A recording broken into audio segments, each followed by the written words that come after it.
12 of our Hoard of the Dragon Queen campaign. The party has recently made it back to Greenest Town, and they are they've had an opportunity to talk with Leosin, right? So they've had a chance to talk with Leosin a little bit. They're kind of getting the I'm here to vibe and I'm next to nothing but D&D. Jay Sheely, welcome in, my friend. So yeah, they're here now. They've had a chance to talk to Leosin, which is excellent. They have got up to speed on what's going on, and Leosin has requested of them. Leosin has requested of them to go back into the town, go back into the camp, sorry, and go towards the cave at the back of the town, and try and find out some more information. They have it under good authority that the town is that the camp is using this cave as like a breeding grounds for dragons, which is of course terrifying.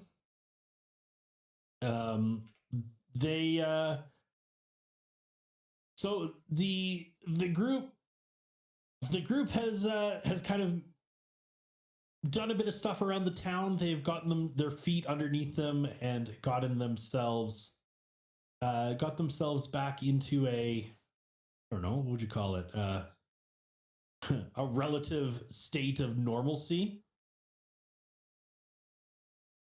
They have helped out the town a little bit between trying to mend some of the wounded and do a bit of hunting here and there.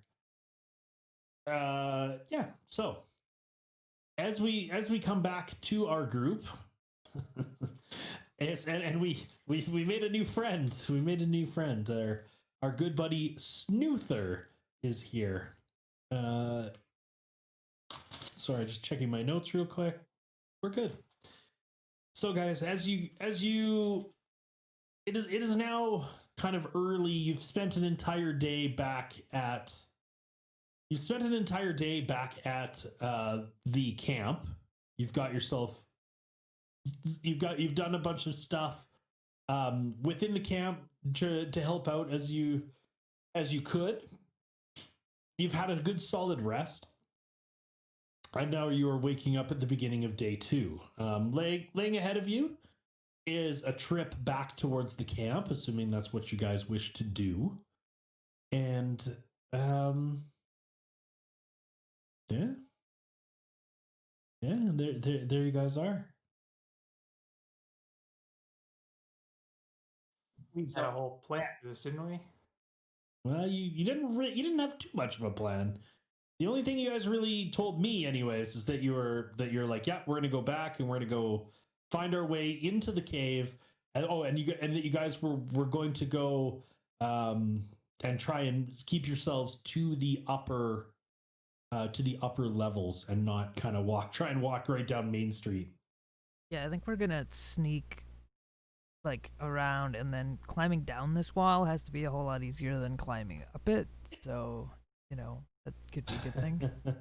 I remember that because Uther told the group that he thought he would be able to help us with the sneaking. I remember that now. Yeah, I've got this new spell that I want to try. It's okay. Sounds good. So we're already, this again out of character. We're already there, right? So we're actually standing above the cliff and like looking over down into the camp. Yeah, we'll kind of get you where we're going to go, I think. Yeah, that's where you were headed. I think you guys had actually I think we'd maybe even gotten to the point of you leaving Greenest, but I don't know that you had really made it to that you hadn't made it to the camp yet. That someone doesn't throw anything in our way. Isn't that something? Well, Rack, without saying anything, is already headed towards that direction. Okay. Let me make sure that that's good. That is good. Lovely. And next, definitely following Rack. Okay. I think we're all going. Sounds good.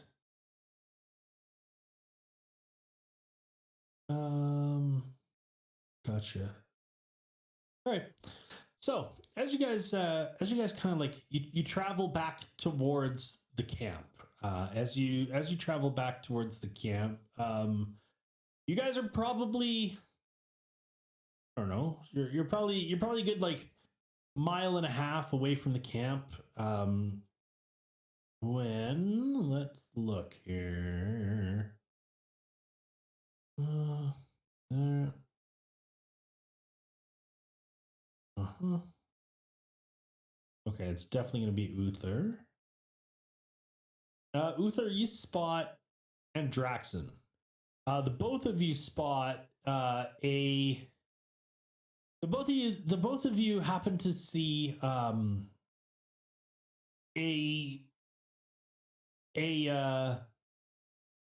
you see a couple of horses off in the distance, and on the back of one of the horses is a human with a bow.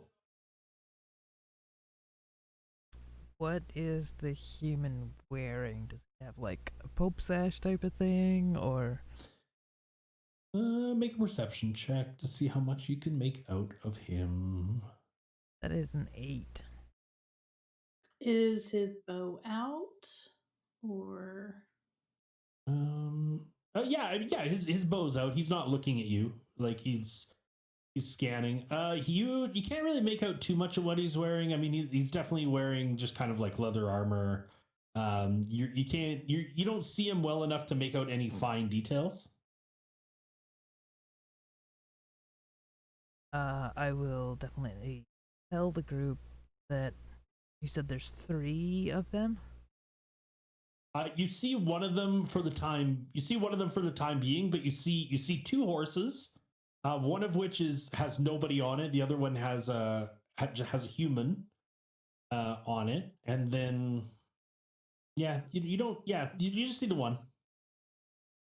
Up ahead, there's a man riding on a horse. Looks like he's got a bow ready. So, no, do we want to just go talk to him or hide and let him come to us?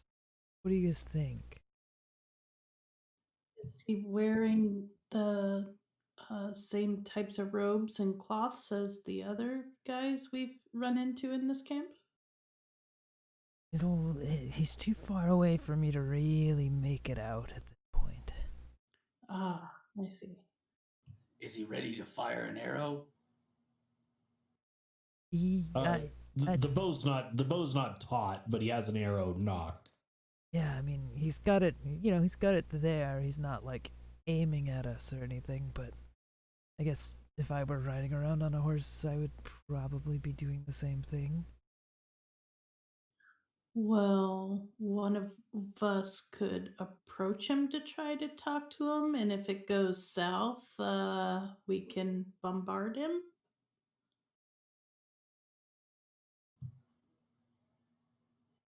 Probably a good plan. I guess I could go up and talk to him unless someone else wants to. Hey, Draxon, you're pretty good at sneaking, right? Yeah. You want to try to sneak up and flank around him while Uther attempts to talk to him? I could do that. Rack, what do you think we should do? Me, you, and old man Nero. Someone's got to be by Uther. So I'll go with him. Buddy, I appreciate that, but I think that might be a little more threatening if he's trying to go in there and talk to him, you know? I could go in there because I can also change forms like Uther can. I mean, if you really want to go, you can. I'm just making you aware, you know. You're a Rack, big Minotaur fan. Rack just, crosses his arms and just kind of goes, "Fine, I'll stay here with old man." And then just begins to stand next to him and just kind of look off in the distance. Uther, I'll walk with you, man. Okay. So I start walking towards him, and I'm using my quarter staff as like a walking stick and have my bow across my back, so it's nothing too threatening. Okay. I definitely do not have anything drawn out at all. Okay. Um. hmm. As you approach, yeah, you managed to get like really close to him. You managed to get like quite close to him to the point where I mean it doesn't really appear that he has noticed you yet. Can I see anything else about him? Sure, yeah. I mean, he has a quiver arrows. He's wearing very nondescript leather armor. Like he's just kind of he's very much just kind of there. You see that the horse behind like the horse that he is leading does not have a saddle on it, but instead has kind of like some ropes and that draped across it. The horse is sorry the horse that's not mounted right now. You can kind of see like some some blood has kind of like tinged the mane or like the coat of this horse along its back and that about it looks like there's something has been bleeding that has been on top of this horse. How fast is he moving? Is it like a good canter? No, Is it no, like no. a He, no, sprint? he's like he's kind of sitting there at the moment. I mean, he'll move a few feet every now and then. You can kind of see the hunter. The hunter is like looking way off in the distance, kind of in the opposite direction that you guys are approaching from. Gotcha. So at a reasonable distance, so not like right up in his face. Also not where I'm like full out shouting at him. I guess I'd like to just say, hail, friend. How's you look like you're looking for something. Is there, anything I can do to help? The man kind of turns over and looks at you. He's just kind of he says, "Oh, sorry, I didn't notice you there. It's just I'm just out for a hunt, friend." Oh, what are you hunting today? He says, whatever, whatever I happen to come across is antelope, deer, we're kind of in it's whatever happens to come along." Is your horse injured? He looks back at the horse and he says, "Oh, no, no." He says, "I use this one to carry back the field dressed animal. Just, bit of blood. Unfortunately, it's a real pain in the ass. There's not exactly a ton of water around here where I don't exactly have the liberty of washing him down every day." Is he lying? Is the horse actually hurt? Make an insight check.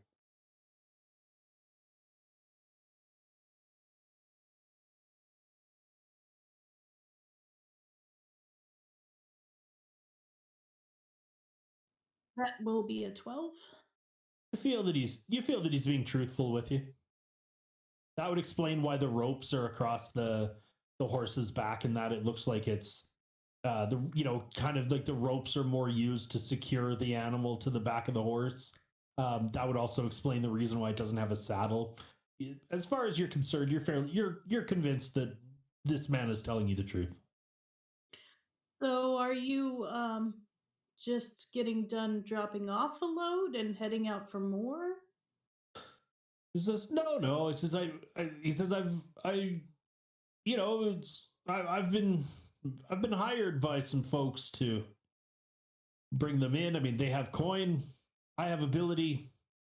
It's really all I'm here for. They're paying well, and they send me out pretty well daily. Sometimes if the day's not well, I just sleep out here. It's doesn't bother me much. Come back whenever I tag something. Sounds like a pretty nice way to live. Who is it that hired you? Village around here? He says, he says some weird group that wears purple down in the ravine over there. Says, I don't know, some dragon man, some guy wearing purple, like a guy and a few ladies and a whole slew of them, to be honest, all wearing purple. They have these dragon dogs with them. I don't know. It's weird. Humans? So, yeah, there's all sorts. He says there's humans, there's dragon-born things, kind of look like dragon men. I don't know. I'm not one much for, like I'm not Coin's a coin. I'm not one much for the non-human types. I was gonna ask, does Rack and Nero, like, are they able to see, like not hear obviously, but be able to see that they're conversating with him? Yes. Okay. When he makes that comment, Anernek's definitely going to adjust her hair and make sure her ear tips are covered. Mm-hmm. No problem. So if you don't mind us asking about how many of them are there down there, and as she's asking it, she's gonna pull out a gold coin and flick it over to him. He catches the gold coin in his hand, kind of looks down at it, looks back up at you, says, "Thank you kindly." He kind of like he's almost taken back a little bit, as he's not really used to he's not used to making money for information. He's very much used to making money for his hunting ability. He kind of looks up at you and he goes, "Well," he says, "there's, I don't know, not too many there." He says yesterday. He says over the last couple days, over the last day and a half, he says somebody or something went wrong in the camp, and they were sounding the alarms, and next thing you know, they, like, within an hour or so, they were stripping that thing down. They were just stripping that camp down like nothing. They got most of it stripped down, and by the end of the evening, they've pretty much moved. They've started moving things away, and they loaded a bunch of stuff onto wagons, I should say, and hitched up a bunch of animals, and they started hauling things off to the west, where they were headed. Where they were headed, I mean, I'm not paid to know. And quite frankly, as long as they keep giving me these shiny coins, not unlike the one you just gave me, I'm just going to continue to hunt for those that are still there.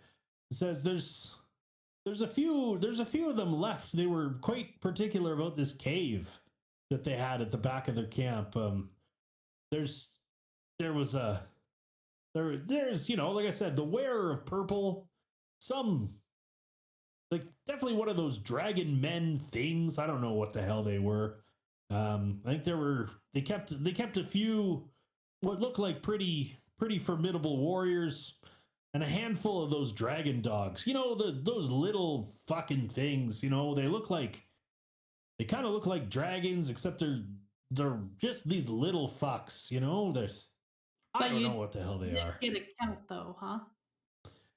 Well, I mean, no, like a handful. I mean, again, I have no interest in what it is the hell that they're doing. As long as they continue to pay me for fresh meat, I'm going to continue to work for them. I have a couple I have a couple of my associates. We're out kind of doing the same thing. I don't know whereabouts they are, but there's two more couple of friends of mine who are hunters as well. They're I don't know. There's somewhere out here.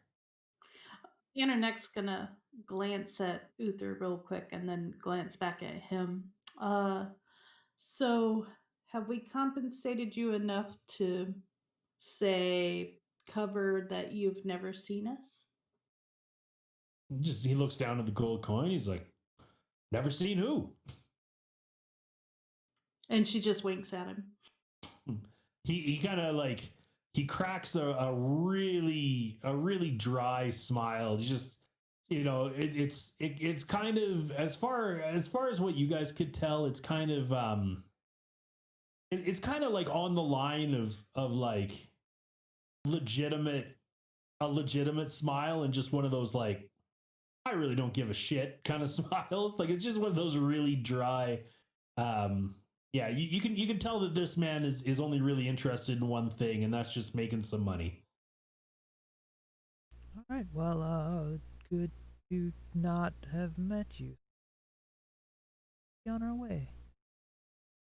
He just kind of cracks another dry smile and just gives you like a little half nod. Says good day. Kind of kicks his horse. He says, all right, let's go. And you see him start to walk off with the horse. He continues to look off in the direction he was looking. Internet definitely turns and heads back to the rest of the group.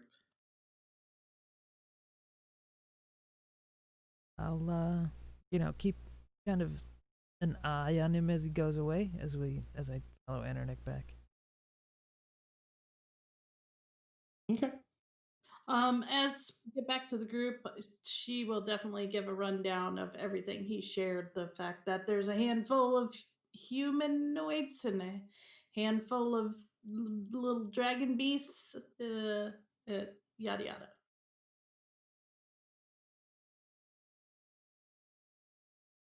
Well, that's good. It sounds like they don't have as many people, which is good if things go south. Did you mention that the greenest might need a hunter? You know, that would have been good to offer him other employment, but I slipped my mind completely. That's probably Yeah. fine. Sorry. He did mention that there's a few other hunters like him. Maybe they know about it. Oops.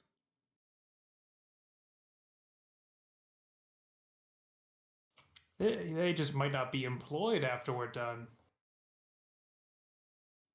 I mean, I compensated him a little bit for the information, so I think that'll help. Next time At we least meet we him, don't have we to can. cover our tracks. Yeah, next time we meet him, we can probably offer them further employment.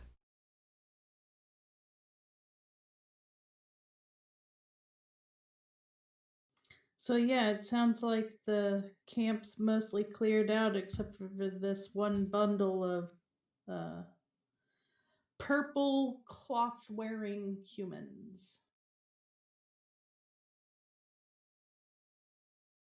And dragon dog. No, that always sounds nice. Roll a like the two of you roll a nature check each. Each of you roll a nature check. You know, you'd think being a druid I would be good at nature, but that was an 8. I tried. You're just not that kind of druid. That would be a 23. Okay, so Aderneck, to you, it's when he described the dragon dogs, it sounds like he was the way he explained it to you. It sounds like he was talking about kobolds. Ah, gotcha. Okay. Uh, I don't think they're really a threat. I think it's more like the little kobold guys that we, smacked around back at the town. Well, if that's all it is, I could take out a couple of them on my own. I think we just need to be a little cautious around the humanoids because I'm not sure if, uh, you know, what skills they have. We just need to get eyes on the target. And then with that, Rack like slowly starts to walk towards in the direction that the camp's at.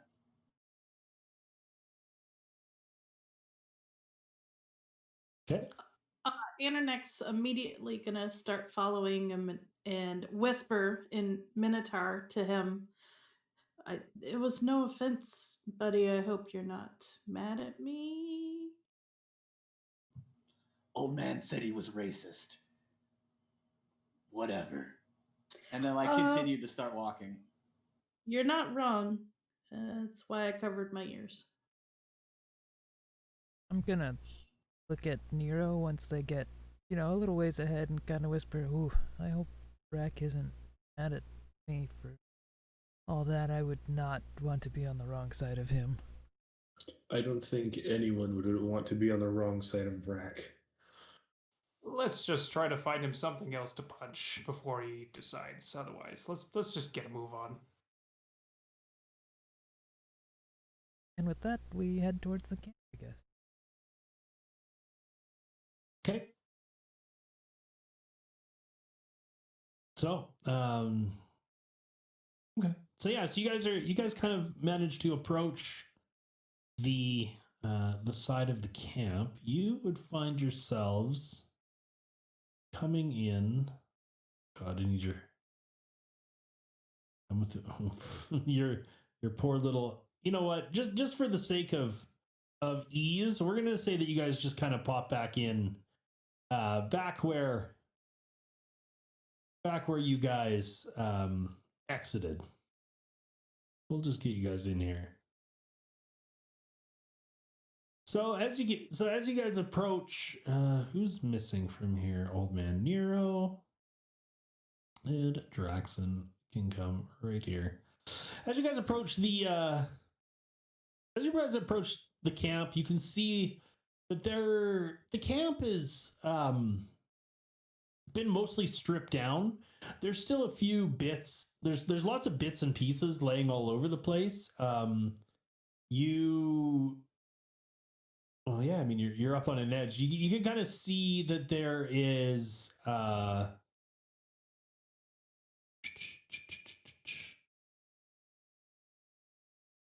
okay. Yeah, like you can see like piles of stuff kind of laying around. There's a few kegs in that. Jesus. Otherness. Yeah, you see a few kegs like sitting down in the lower section again. There's like piles that you have a hard time deciphering what is what within them, especially from your elevated position. Can we see people moving, like milling about in the camp? Make a perception check.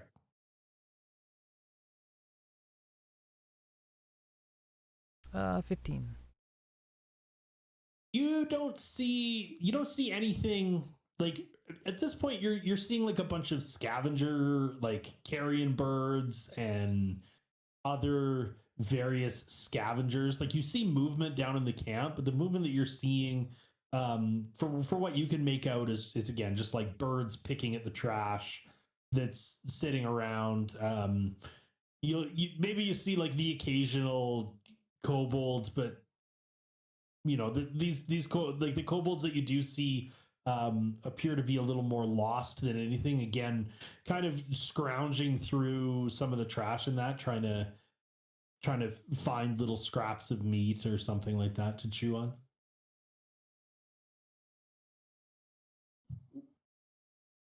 When you say lost, like as if like they are not listening to anybody anymore. I mean, I know that's like a specific question. Yeah, like they're independent. Like they're independent, and it just looks like they're.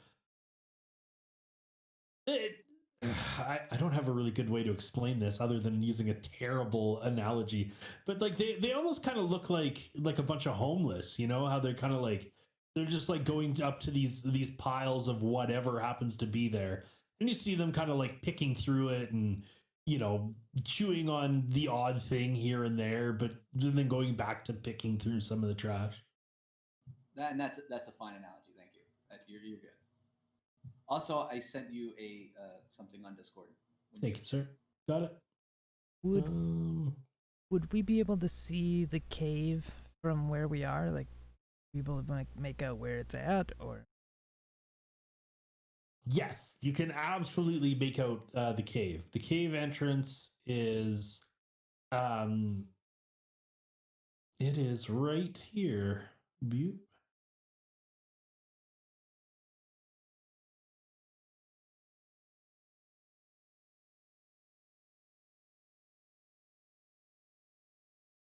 so that I kind of point to it and say that must be the cave they were talking about. Do we want to stay up on the ridge here to get closer, or should we drop down into the camp and try to get past these kobolds without too much noise? I mean, would we be able to do that coming down a rope from up here? Probably. I would. We. I would probably make a lot of noise. You think I'm quiet? Depends on the day.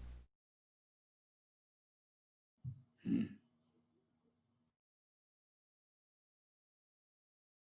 I guess let's maybe we should get a little bit closer and see if we can find an opening where there aren't so many people around.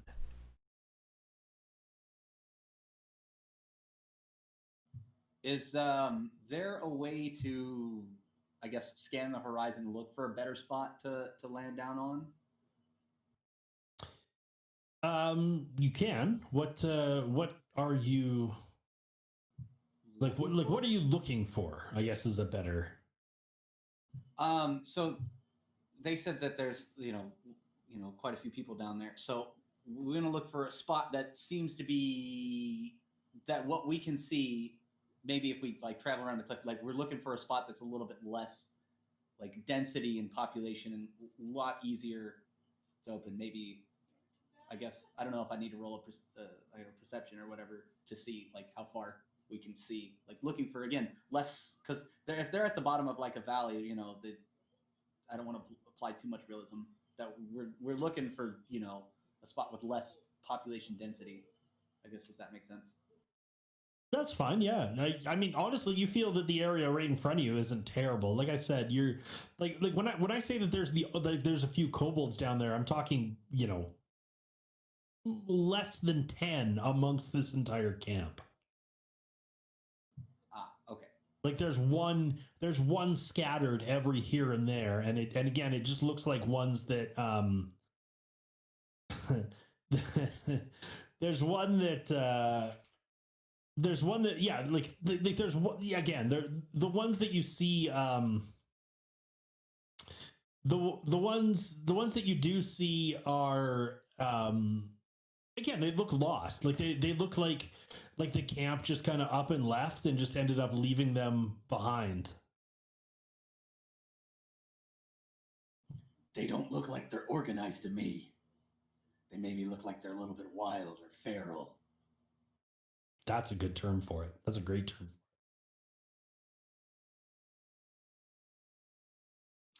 Well, are you guys looking for a little warm up brawl? Rack puts his hands together and spins it around and begins to crack his knuckles. If they're not organized, then maybe they'll just, fuck off because of the big Minotaur. Maybe. Probably just stroll right in.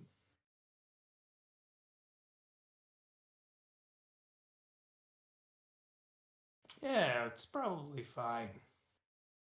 Is this a steep hill that we need a rope to go down on, or can we just slide down the side?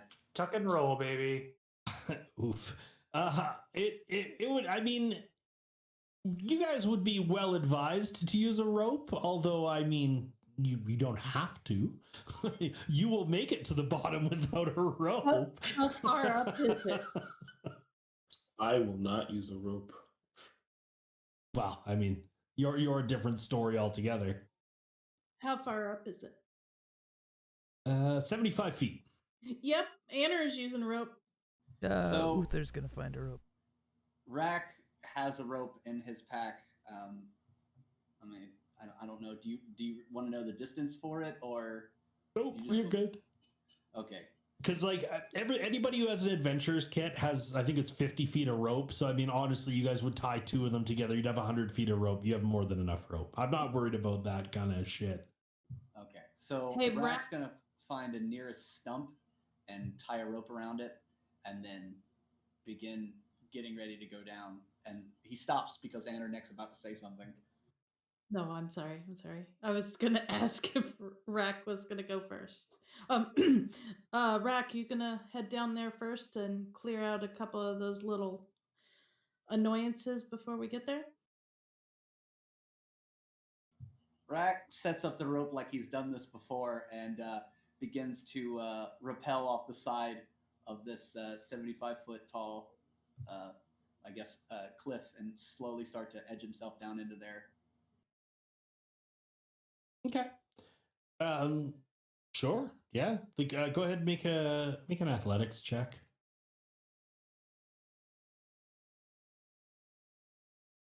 One moment, sorry. It's fine. 12. No problem. Yeah, you start making your way down.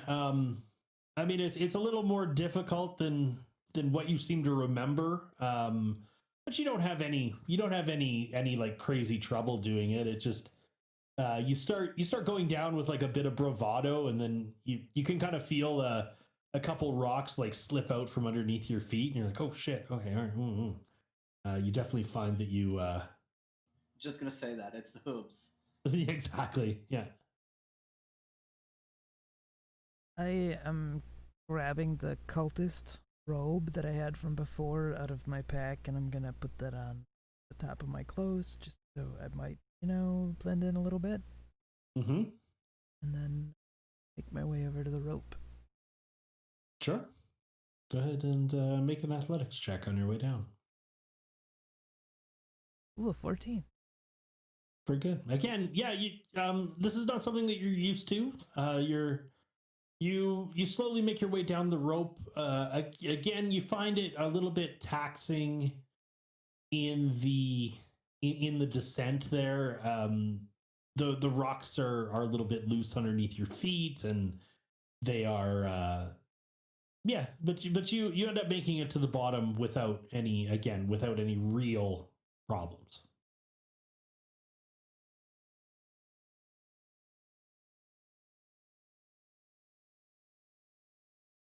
Cool. I guess I'll follow. I guess I'll just use Rack's rope. I'm assuming that he didn't somehow take it away. He left it for anybody. Like he doesn't care. Here we go. This is gonna be good. Oh, it's 12. Not bad, yeah. That's not bad. Not bad. Yeah, you make your way down. You again, same kind of situation as the rest of them. Like it's you don't remember climbing being this hard. You remember it being a lot easier when you were younger. But you make your way down to the bottom. Anderneck will follow. Okay. What am I rolling? Athletics. Athletics, okay. And performance would be dope, but That will be a whopping 6. okay. You have a very hard time. You start sliding a little bit. you kind of like lose your footing for a little bit there. You start sliding down. You start sliding a little bit. You manage to recover yourself on the rope. The rope really like starts to burn into your hands, and you're as you like do what you can to try and re-grip it. You're gonna take 2 points of damage just from like the rope burn and like kind of banging up against the rocks a little bit. You have literally the least graceful time going down there of all of them.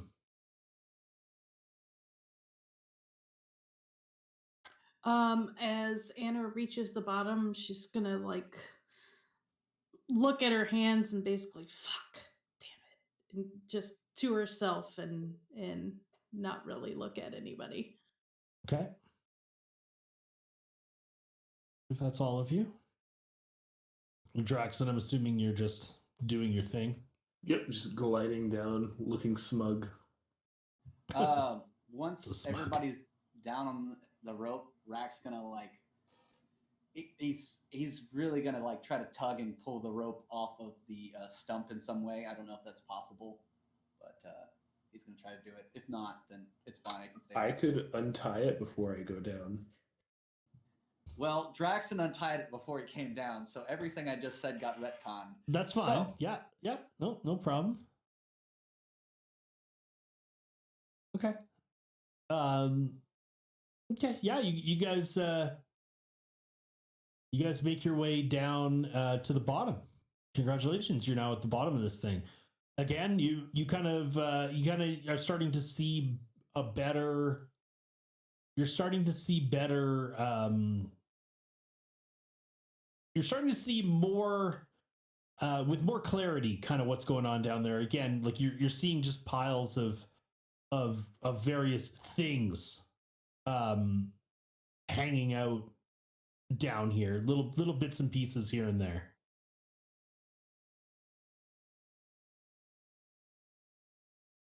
If you want to go, yeah. Has anybody noticed us yet?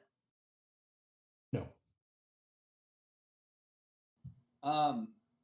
This is out of character. Just to look to ask everybody, how long ago did the hunters say that? Did he say that they moved? I'm a goldfish. This one. Did they completely leave immediately, or is that yet to be known? He told us that they moved out bit by bit, and they've been slowly moving more and more out, and it's now down to basically a skeleton crew. Correct me if I'm Yeah. wrong. I believe No, that's what. no, you you're told me. right. Yeah, basically he said that within about half an hour, 45 minutes of them sounding that alarm when they realized that Leosin had gone missing. So within about 45 minutes, they started packing up and tearing the camp down. They got the bulk of it out nearly immediately.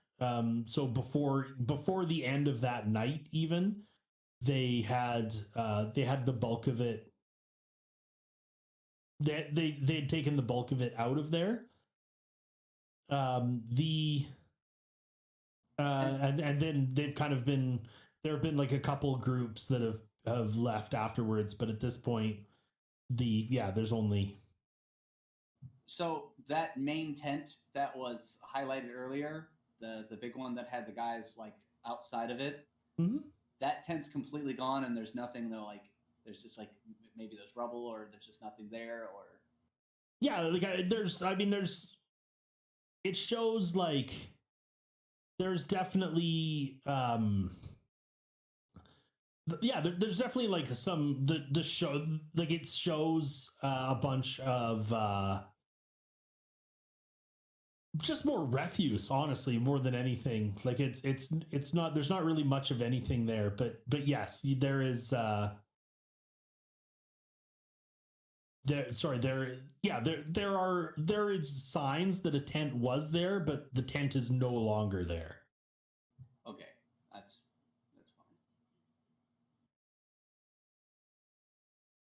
fine. Doesn't seem that no one's really taken notice of us. Should we try and sneak our way over to the cave and maybe not try to attract too much attention until we get there?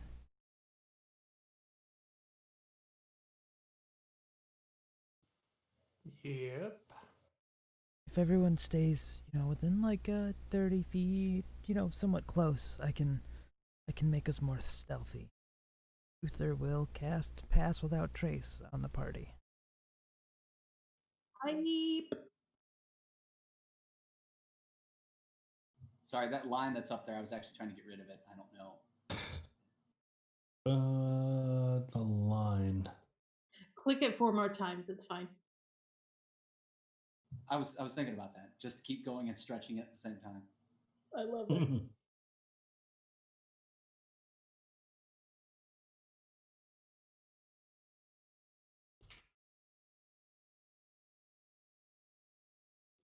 Mind you, after we reach the bottom, Anarnek and Nero are whispering to each other so nobody else can hear it. Okay.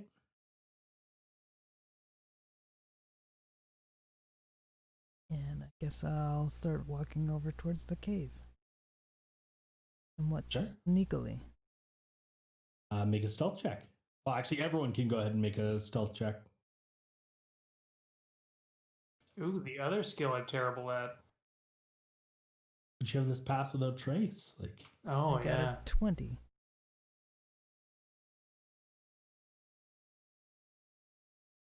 Drex at 30. okay. I am stealthier than a dragon.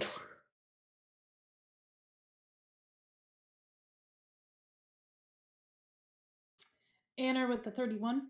Jesus, on a nat 20 too. Jesus. Hype.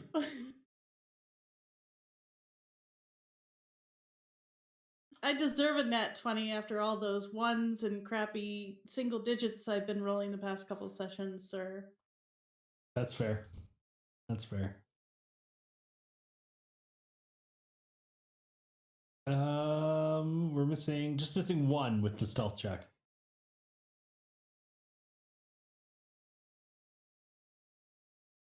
Maybe Rack is just opting not to. Oh, he's going to be right back. Yeah, he said BRB. Oh, okay. Well, sorry, I'm not following. It's Too fine. many chat windows to follow. I'm sure it'll be fine. Not like doing heavy mail or anything. Right.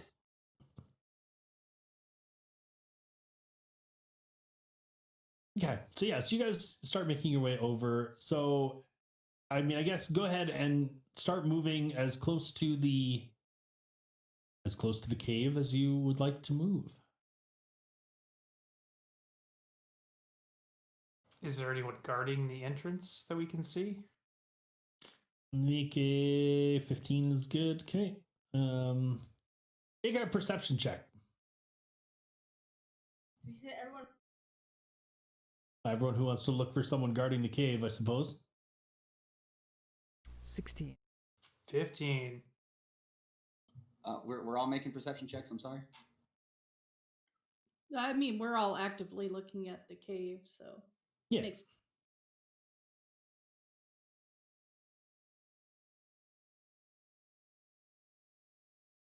18.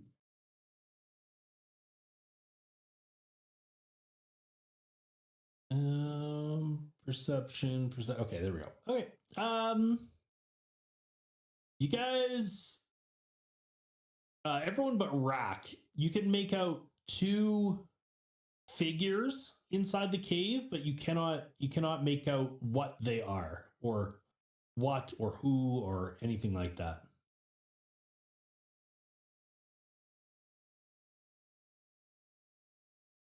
out of character question. Yeah. If I wild shape, I'll still be affected by the Pass Without a Trace as long as I stay within 30 feet of Uther, correct? That is correct. That's any creature of my choice.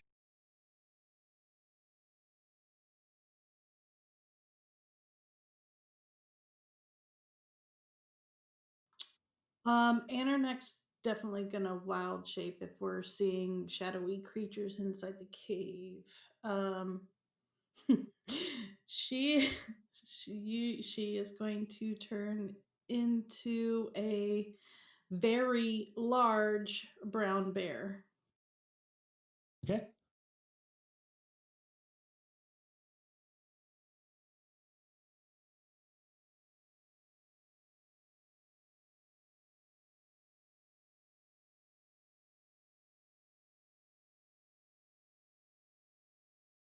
I'm so thick.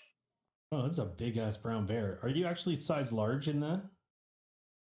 Yes, I am a brown bear. It's a CR1 rating. Wow, very fancy. Okay. Just keep you up here. There you go. Boom. He's actually comparing in size to Rack now. Yeah, seriously. Except thicker. As you take up a 10-foot by 10-foot space.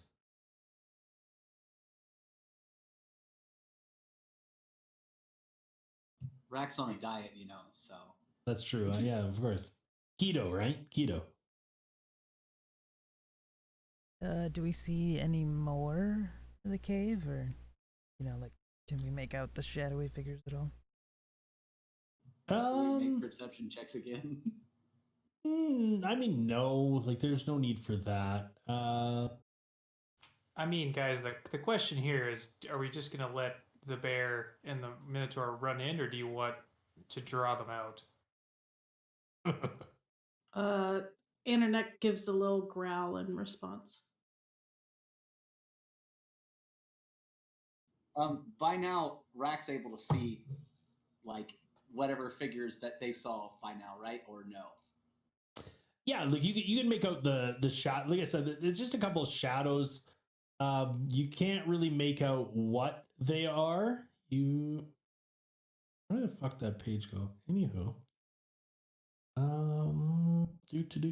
do. Okay, yeah, I think. I mean, they're very much. Yeah, you can see a couple. You can see a couple shadows still. You can't make out anything of what it is. Like these shadows in that are fairly. They look like they're fairly deep within the cave.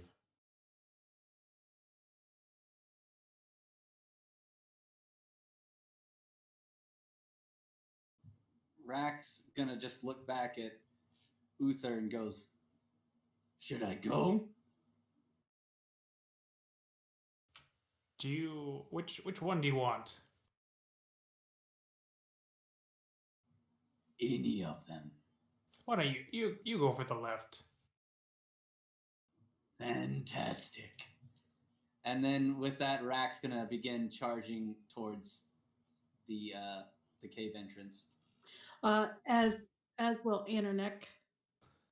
Okay, I'm gonna kill this map because I have a better one for you. Oh, hype.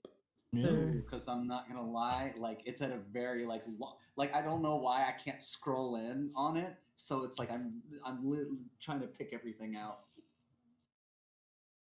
For the record, Internet was mind talking with Nero and asked Nero to have Rack decide if he was going to go left or right so she could go opposite. Okay. You guys are there. You're here. Well, you can always adjust yourselves if I'm just kind of dumping you folks out there, trying to actually put you into squares. This is a ginormous map, sir. Is it? Yeah. Oh, I see. I was gonna say mine's like in completely entirely gray. I see nothing. If you go over to the left-hand side, you'll see a little something. Okay, much better. All right. Like right around 9 o'clock. Yeah. This is the power of masking mode. You guys are affected by the fog of war. I love it. Uh-huh. That's 100% fair. It's just like I said, it was like it was so big that I didn't even know to like look all the way left direction. Oh, you're all right. You're all right. How high is the cave entrance? How high is the cave entrance, you ask? Well, let me tell you. Hold on, I need to lock tokens on this again. Say Sorry. Rack's about around in that area somewhere on the left side. Okay, From that's fine. where you told him. So the entrance to the cave is broad and tall, but the ceiling quickly lowers to a height of about 15 feet. Okay. Do we see these two shadowy figures yet? You do. You see, once I add them, of course. Oop. Oh, that's so fancy.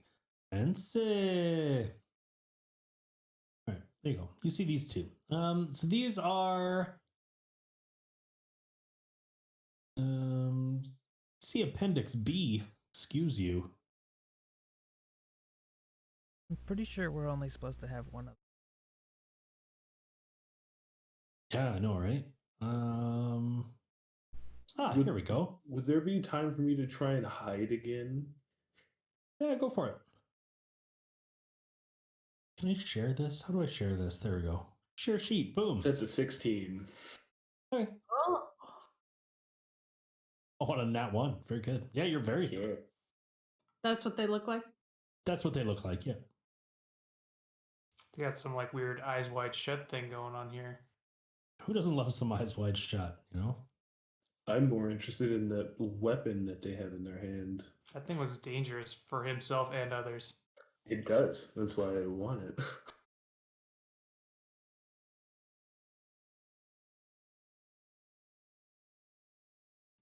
Um, how far does the path without trace go? 30 feet? Yeah, Correct. 30 feet. Is there any way you can make a 30-foot circle around you? I can. Thank you. Okay, so basically if I attack, I'm not stealthy anymore. Wait, they're Oh. still invisible? No, we have Not passed invisible, just passing without trace. Yeah. I seem to misunderstand that. Sorry. You get plus 10 to your stealth, basically. It's the next best thing to being invisible. So, yeah, I mean, on the approach, you would definitely be stealthy.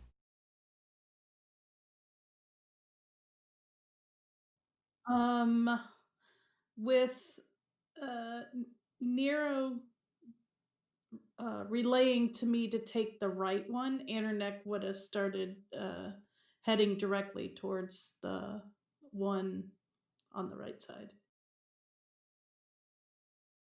And then Okay. Rack would have made a run for the one on the left as well. Okay. So yeah, as you guys approach, these guys as you guys kind of like break your way into the mouth of the cave, they hold on, let me quickly look. Anderneck, you are not seen. Rack, you are. Okay, so the one on the left, so Dragonclaw 2 prepares himself. Anderneck, you will get a surprise round, and then everyone will roll initiative. Sweet. On Dragonclaw number 1? Correct.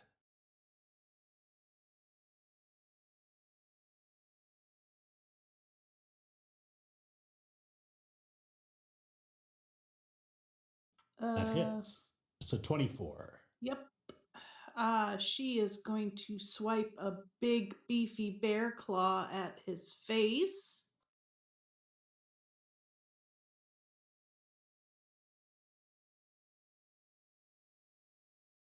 And that will be 12 damage. Gross. That hurts. Okay. And it's going to make a guttural bear roar. So. Okay. Are you really projecting this, or are you like, what are you doing with this? I would say moderate enough to not like top of her lungs bear roar, just more like a growl attack roar, if that makes Okay. sense. I don't know what I'm trying to say. No, I know. I think I got you. I think I got you. Okay. Um. Yeah, and then everyone roll initiatives. 6. 5. 10. 20. 3. 3. I love it. Hero, buddy. All right, Anarnek, you are your first to act. So we are boop, boop, good to go. She's gonna go for a bite to the throat. Okay.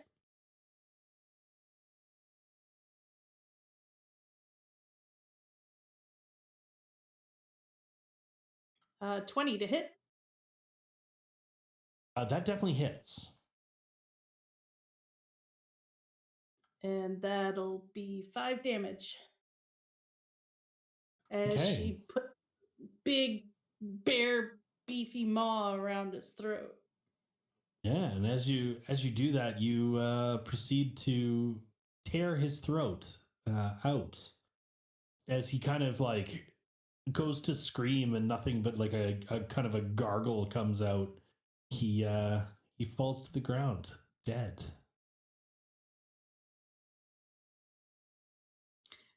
Gives a little huff out of her nose towards Rack.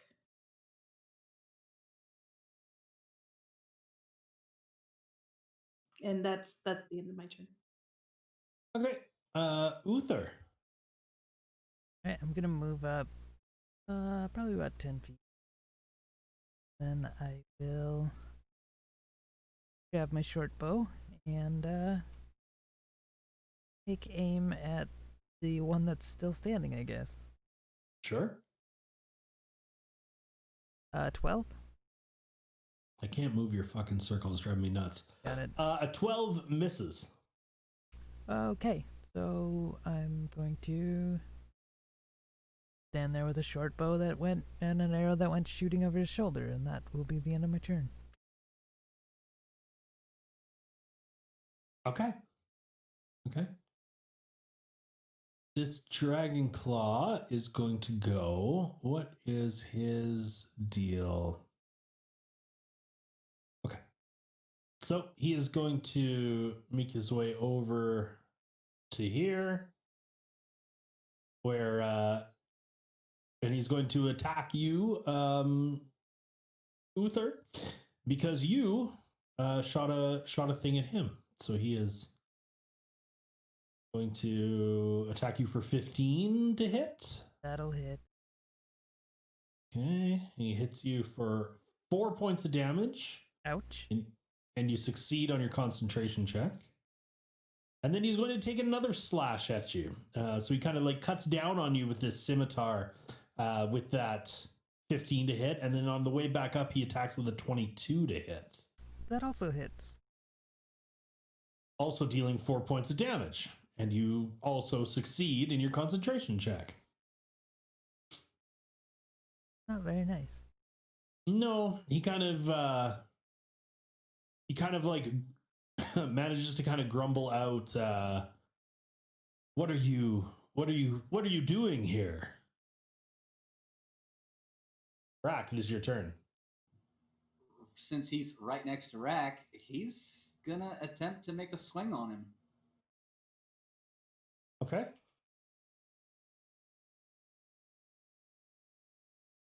With 13 for his battle axe. 13 misses.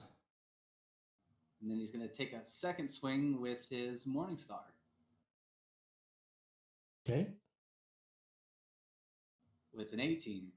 An 18 hits.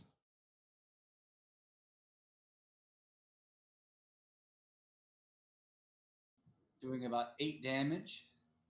Very good. Okay. And before Rack ends his turn, he's going to go, "Your real target's over here, fool!" And that'll be the end of Rack's turn. Okay. Draxon. Which way is he facing? Is he facing Rack or is he facing Uther? Facing Uther. Then I'm gonna go right behind him.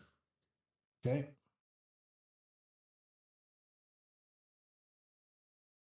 I'm going to pull out a dagger and say, "Y'all really are stupid," and stab.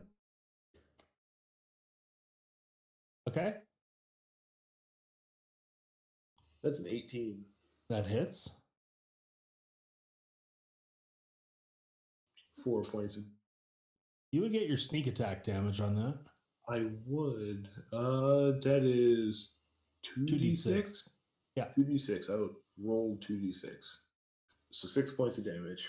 6 points more. Okay, you yeah, as you stab into the back of him,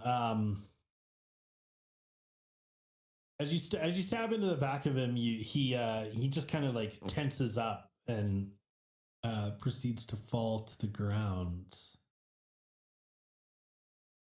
kind of twitching a little bit. I will leave that knife in him, and that will be the last of my kobold knives that he took.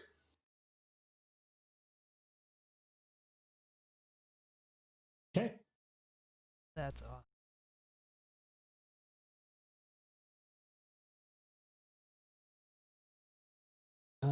Yeah, once again, the cave goes silent. Looking,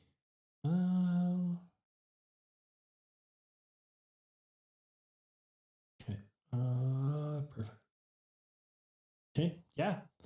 So this, you're now, again, the height of this cave is about 15 feet. You, yeah, and it kind of turns slightly to the south.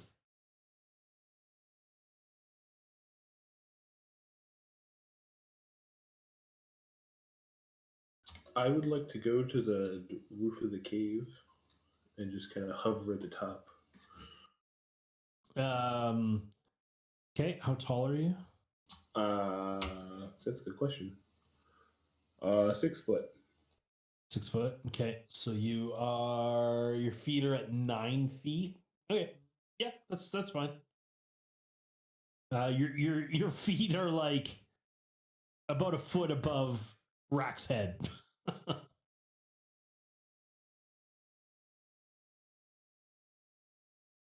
Could I be what's the thing? Perpendicular? No. Horizontal. That's what I want. I want What to do be you think? So you're gonna try to like Superman your way along? Yeah, I have wings. I can fly. Uh-huh. I mean, I think that if you were traveling with a decent speed, you could probably do that. But if you're just hovering, I just feel that your body weight would cause you to be more in a vertical situation. That is fair. That is fair. Then in that case, then I'll just be on the ground hugging the wall with a knife out. Question. Yes. After getting a thorough taste of one of these humanoids, would I be able to smell if there's any ahead of us? Good question.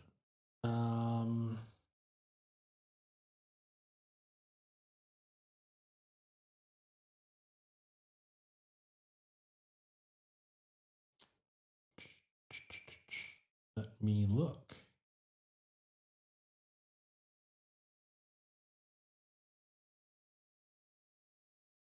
Because as a bear, I have keen smell. Yeah. You do not smell any. Okay, because I was looking for that particular. Okay, thank you. While we're going past, can I just like take a look at these Dragonborn? Just I want to gather a little bit of knowledge, just about them. See if there's anything that would stand out as like a potential weakness. Not necessarily something I could exploit from walking past, but just to see like differences between them and regular human type humanoids, I guess. But sorry, one more time. So like as we're, you know, I want to just like investigate them, I guess, and like just see if there's anything that I can notice about the Dragonborn, like that would help me recognize them in the future or learn a little bit about them. You know, not like a full thorough investigation, kind of a quick once over to see if there's anything I notice. Okay. I Yeah. was gonna say, like, Rack has.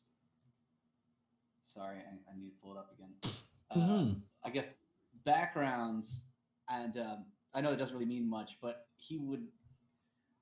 I would guess that he would know if there were a soldier or not. So if there is some sort of type of soldier, would he recognize that? If there's some sort of butt troop or anything like that, is there any way that he would recognize that as well? Or These guys aren't so much soldiers as they're like cultist fanatics. Know what I mean? Like they're not like I mean these guys fight like soldiers, right? But they're more like they're soldiers in the sense that they are yeah. Like they're soldiers in this yeah, they're like they're religious soldiers. so then, and so the basic is that he would recognize that they're not organized soldiers, that they're something else, unknown. Got it. Thank you. Yeah, no problem. Also, Rack doesn't have dark vision, so he would. This cave's like really dark, correct? Or Let me see what it tells me about this thing. I know that there are parts of it that are various stages of light. I mean, you have a little bit of light spilling in from the outside. Like you guys are definitely there, kind of in the around noon ish.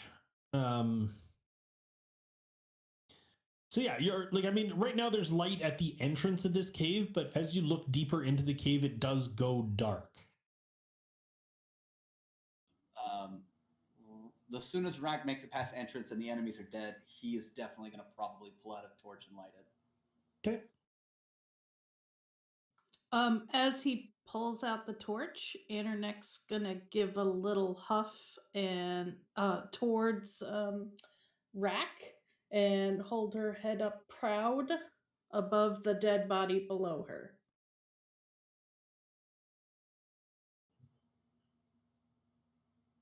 Rack's going to give her a thumbs up, but look down at his body that wasn't killed by him and give a sign of disappointment, and then continue walking.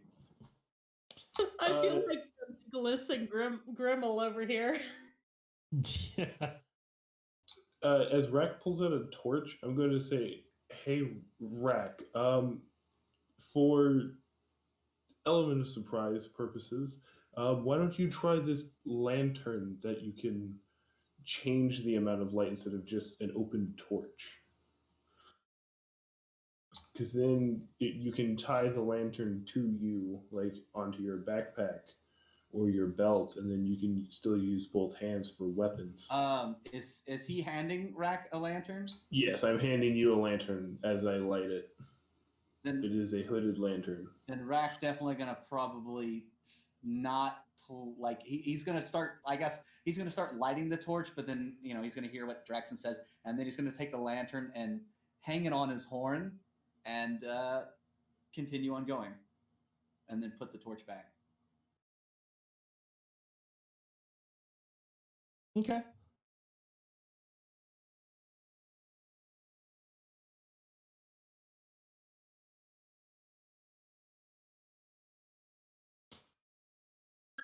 Do we need to make stealth checks as we move our way Um to the cave? yeah, like after that combat, you guys would have to kind of I imagine you guys would like refocus your efforts on being stealthy. Combat is not stealthy at any point, really. 20. 27. 17. 19. You said stealth, correct? Yes. Correct. Yeah. I left out a 17 on a 2. Like, what? Thanks to Pass Without Trace. Yeah, seriously. 20, non-natural. 20 not nat. There you go. Okay. Perfect. You guys continue to proceed into the cave. Gonna open up some of this.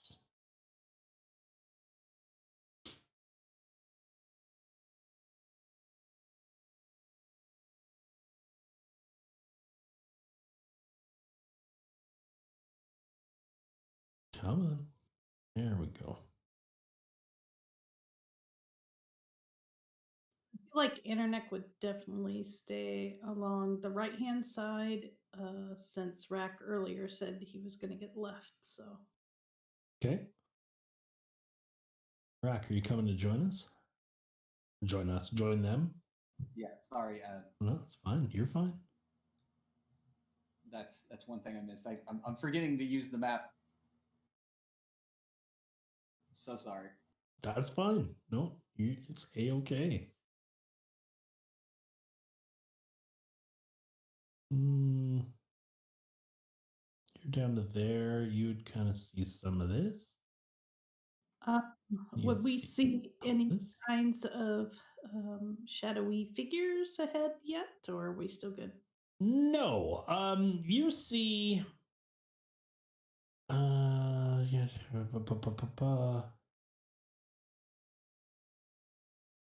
Okay. So kind of off to this to the what would be the northeastern direction there. Like I will use arrows this direction. So off in this direction, you can kind of see like a faint glow coming. It's kind of like a light blue. There's like you get like the odd hue of purple kind of shining through. It's a very soft glow. The direction down in this direction remains dark.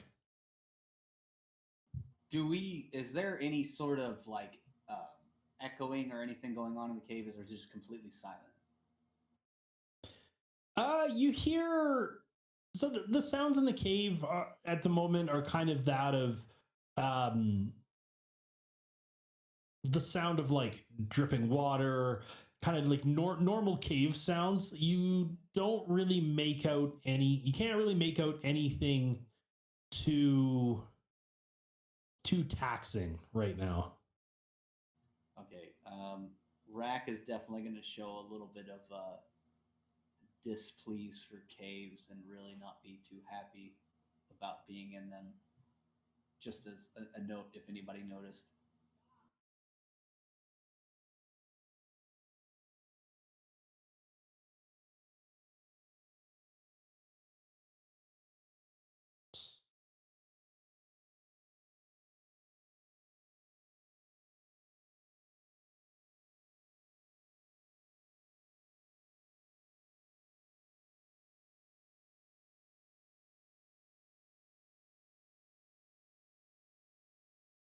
Okay.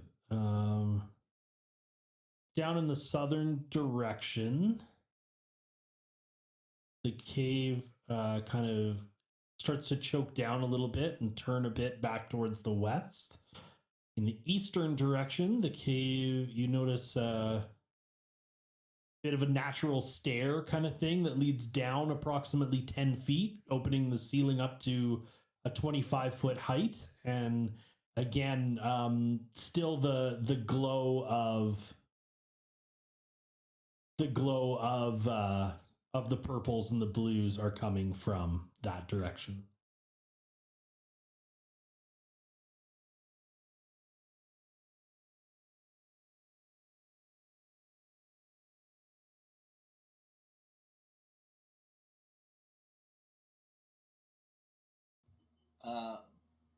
Rack's gonna try to get their attention and generally point in that direction, and then look to the group to see what they think.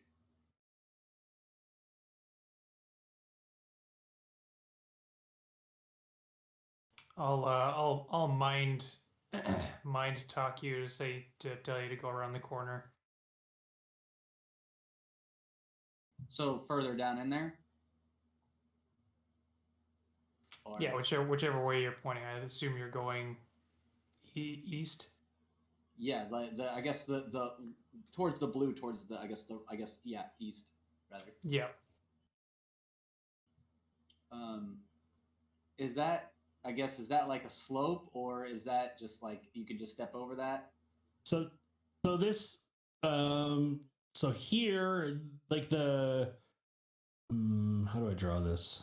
More arrows. So this area right here, all of this is just kind of like a 10-foot sheer drop off.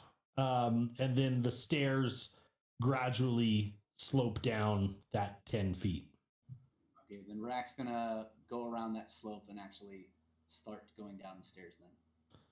Okay. So as you go to there, you go to here. Okay. So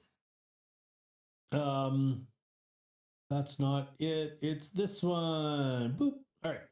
The entrance to the cave that you're kind of looking at here is the entrance to the cave ends here at a 10-foot drop off. To your right hand side, broad steps are roughly hewn into a natural stone ramp. The cavern below is carpeted with a profusion of fungi ranging from a few inches high to nearly tall as a human adult. There are two paths that lead through the fungi. One leads to the right and one leads to the left. Would Anarnek recognize this fungi?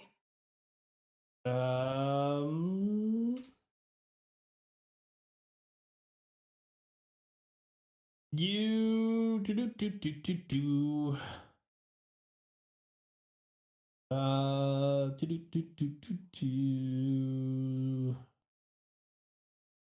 again, you see that there are two. You see there's two different types. There's a smattering of different types. You see some brown and grayish fungi, some blue fungi, which seems to be giving off a very light hue. The brown and the blue are kind of smattered amongst everywhere. And then on the right hand side, you notice that there is just a bunch of growth of this like, again, lightly glowing violet fungi. You like the stuff that you actually make a nature check. We'll start with that to see how much you know. That'd be a 14. Okay. You notice that you notice that like both paths seem to be fairly traveled. The left and the right path. The fungi themselves, you notice, is like the brown and the gray stuff is just like your very standard issue cave fungi. The blue stuff you're not really sure about, and the purple stuff you're not sure about either. This stuff, like the blue stuff, you think it could be one of a few things. And then the purple stuff you've honestly never seen before. Thank you. Yep. Is any of these like mushrooms really close to where Rack's standing? Not on the the mushrooms don't really come into play until you reach the bottom of those stairs. So they're on that lower level. Okay. And then you said that there's paths that are branched from the left and then the right that are well traveled. Got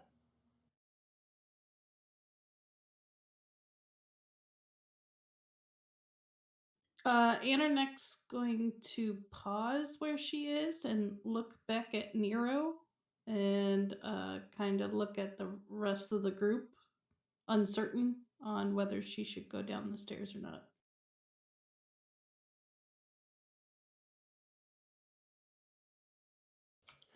Are you telling me what these mushrooms are? No, that was in response to what he said to her in her head. She's hesitant.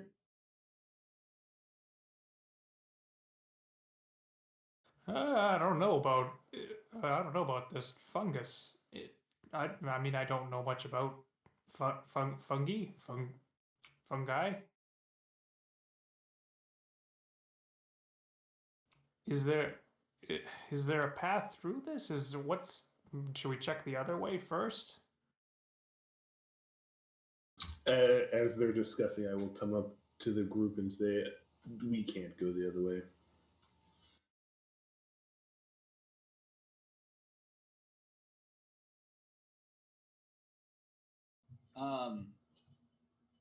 Rack's gonna be a little bold and make it down to, I guess, the bottom of the steps here. And you said that there was a purple fungi. Does he have like like if he has the ability to, like, maybe, I guess, nature try to check out what it is, or to see if he can figure it out? Sure. And then Annerneck, you're kind of following down to the bottom of the stairs. Well, and then Yeah. so okay, so you guys are going to kind of be checking together. The other three of you, are you standing at the top? Are you coming down to help check? Like, what's the deal? Yeah, I guess I'll pop down and investigate as well. Which color is the one that would be, let's say, directly in front of her neck? Sorry, give me 1 sec to figure out what everyone's doing, and then I will. I'd be right at the top there, kind of looking just to make sure that no one comes up. Okay. Also, has it been an hour since we used Pass Without Trace? No, I don't think so. I mean, I think you're kind of like making your way in. You're looking because you passed without trace when you got to the bottom of the hill, right? Yes. Yeah, I mean, I'd say you're like we're definitely in the realm of half an hour, 40 minutes, but not an hour yet. Okay, let me know if we get when we get to about an hour, then that's when it.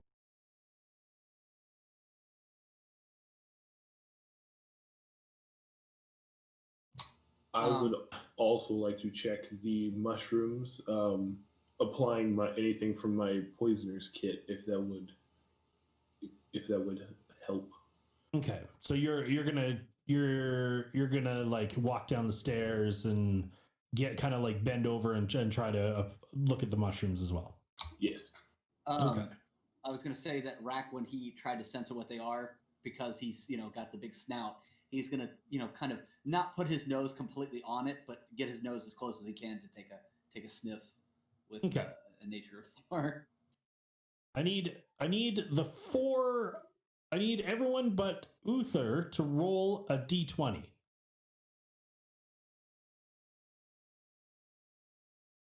I got a 20. Okay. 16. Okay. So you all get down there. As you guys get down to the bottom, you notice that the bottom stair kind of like gives way under as like you guys start to make your way down it. The bottom stair is a little bit like it's a little bit corroded with time, and it's not really. I don't know. I don't even know how to explain this. It's not even like it's not flat. Like it's not a level stair. Like it's slightly sloped towards. The four of you kind of like slip up a little bit, but end up just standing at the bottom just fine. So then, Rack with a nature of 4, you think that the mushrooms would probably go really good on some sort of a pizza or something that you would make at home. But other than that, I mean, you can't really make out anything exciting about this. You can't really make out anything exciting about the mushrooms. They smell good. Yes, exactly. Nero, you decipher that the blue mushrooms and the brown and the gray mushrooms are again nothing more than just cave mushrooms. The blue mushrooms really seem to pose no danger to you.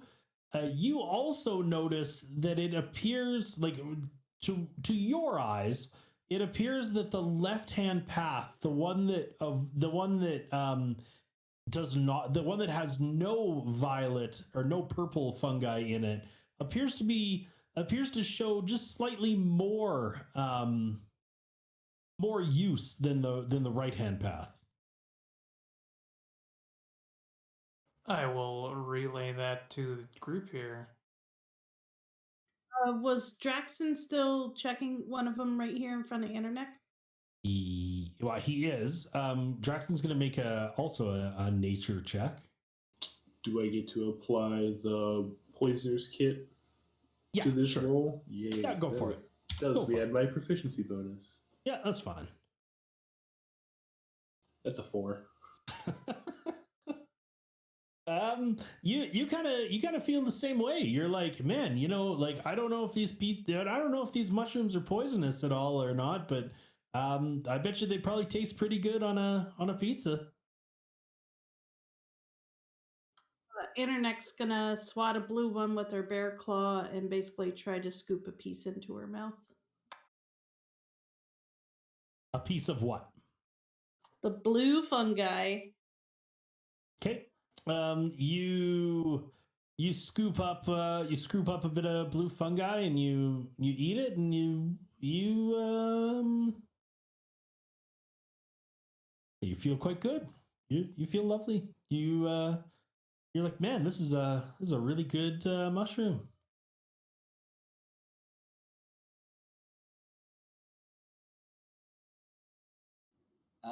He's gonna give a bear nod to Rack in agreement for smelling yummy. Well, I thought it was the Rack smelled the purple one. I'm sorry, the violet one. Purple. I don't remember what color he said. I'm sorry. It's fine.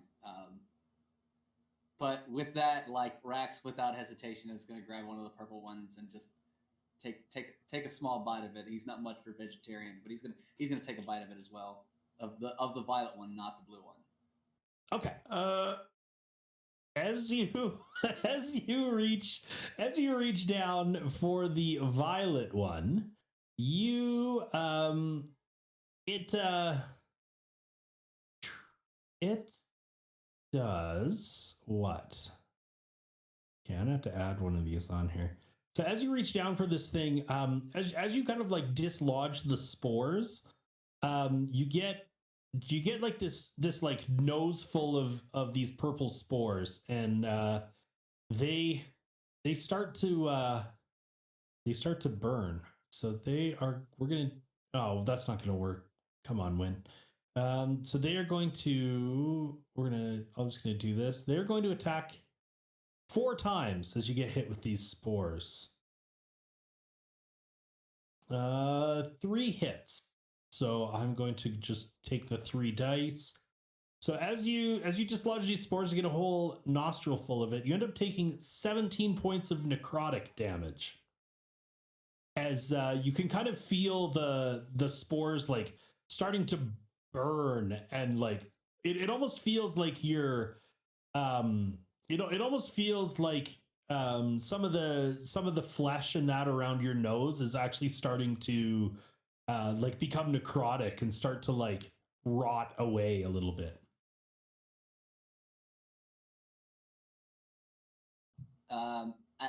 As that happens, Rack's gonna like reel back and like stare right at Anarnek and just like be really mad and just kind of give her a dirty look and go back to looking at the trail.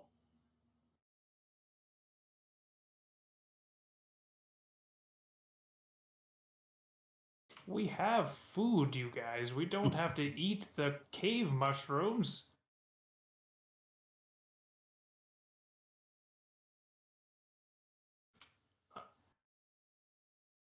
God.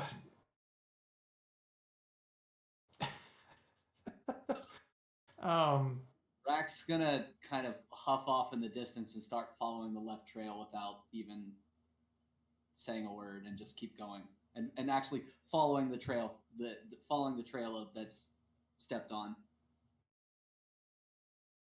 Okay. Okay, yeah, you make your way. You make your way through the left-hand side of this area. Do you want me to just go ahead and like I guess draw the way that I guess he's walking?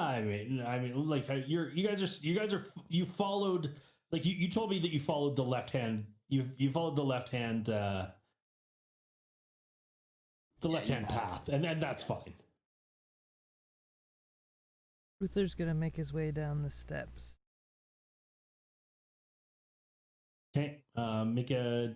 Well, I guess no, never mind. You'd already know about the steps, so you'll.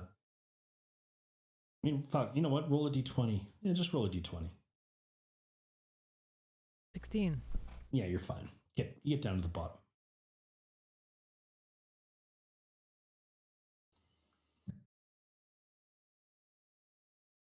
Mm-hmm. As we go through here, would I be able to get some of the either like the whole purple mushroom if I cut it, or some of the spores safely into a flask?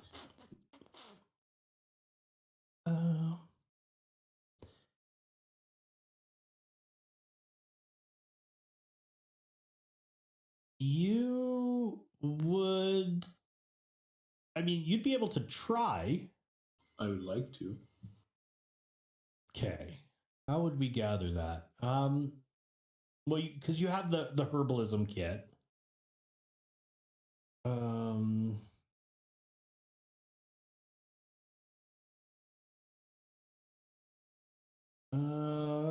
Herbalism, herb gathering, 5e.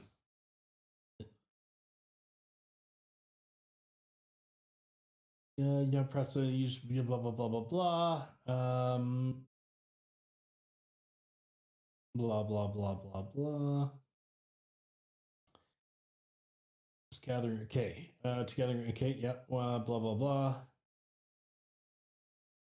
Okay. Make a wisdom check and add your proficiency bonus. There you go. Yeah, make a wisdom check and add your proficiency bonus. That's a 23. Okay. I will say that with a 23, you managed to get one violet mushroom in its entirety, like not like in its entirety, like down to the roots or anything like that, but you managed to get the stem and like the crown of one violet mushroom without it doing any damage to you. Excellent.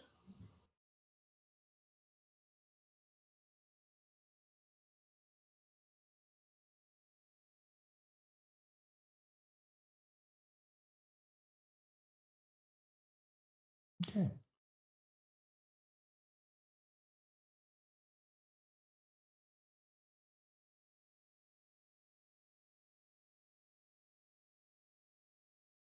Okay. Yeah. So you guys are there. Sorry, I guess I need to open up some more map for you. That's my fault. I was busy briefing myself on herbalism. I'm not gonna lie. So you guys get this. Good lord.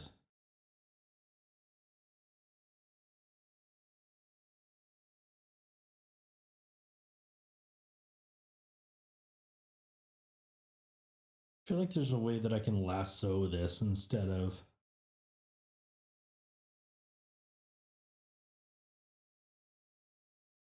I swear that there's a. Aha! Beautiful. Okay, I knew that there was a way to do a lasso instead of square. I'm much happier with it. There we go. Look at that. Beautiful. Okay. Yeah, so you guys now see. Yeah, you guys can now start to see into this next little area. You're over there. You guys make your way up to the group. With the whole mushroom picking event and that sort of stuff, you would probably have reached kind of the point of your 1 hour. Right, I will recast Pass Without Trace then. Okay, sounds good. It is known, Khaleesi.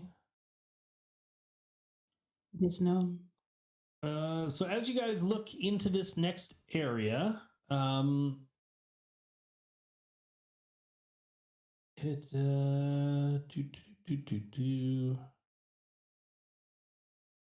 give you some of this.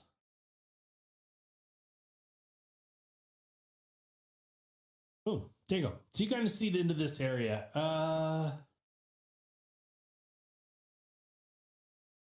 You guys, you can in this area, you guys start to hear the sounds of bats. So like the squeaking, chittering, whatever sound a bat makes. you you start to hear the sounds of a bunch of bats. It's relatively quiet, as of course it is around noon here, maybe slightly afternoon at this point. But there's a bunch of them hanging from the ceiling, like lots and lots of bats here. So Draxon can see them very well. I mean that really depends.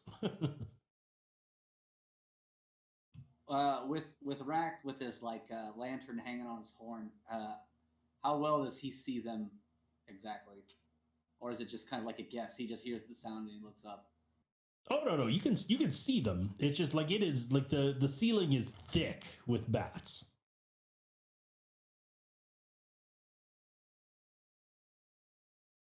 Do you want me to spook him, or?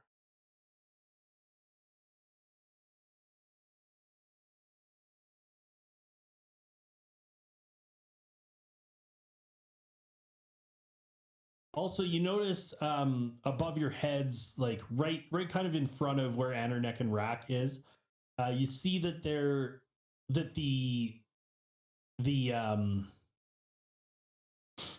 ceiling, like there appears to be a bit of a bridge there. So the ceiling was about 15 feet high when you were back in this area right here.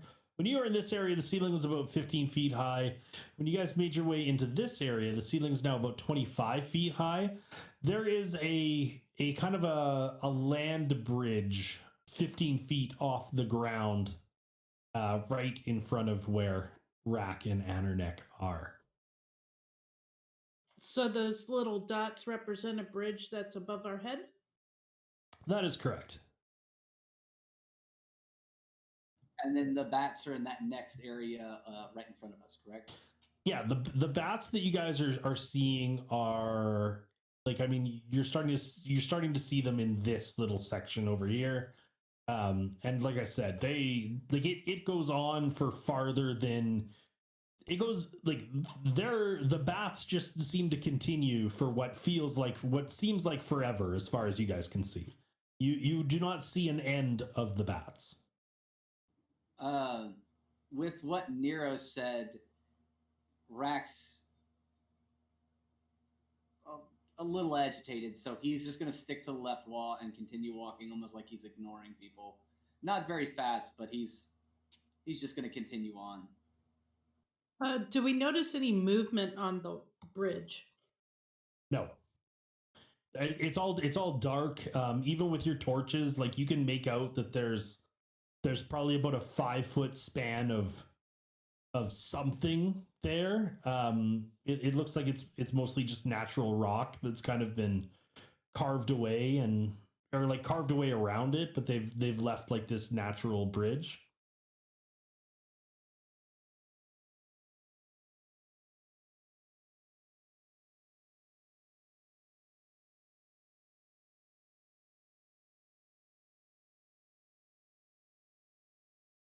Do we see anything else in this large space besides the bats on the ceiling?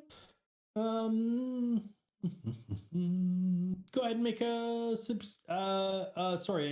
perception check.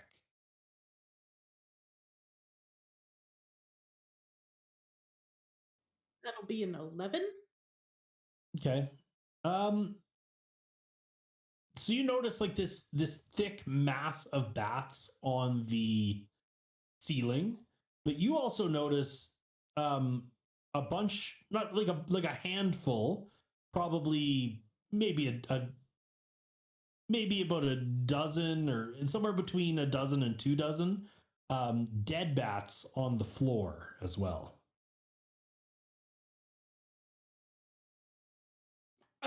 In which direction? Because I'm definitely gonna relay that to Nero. Like they're scattered. Like they kind of start.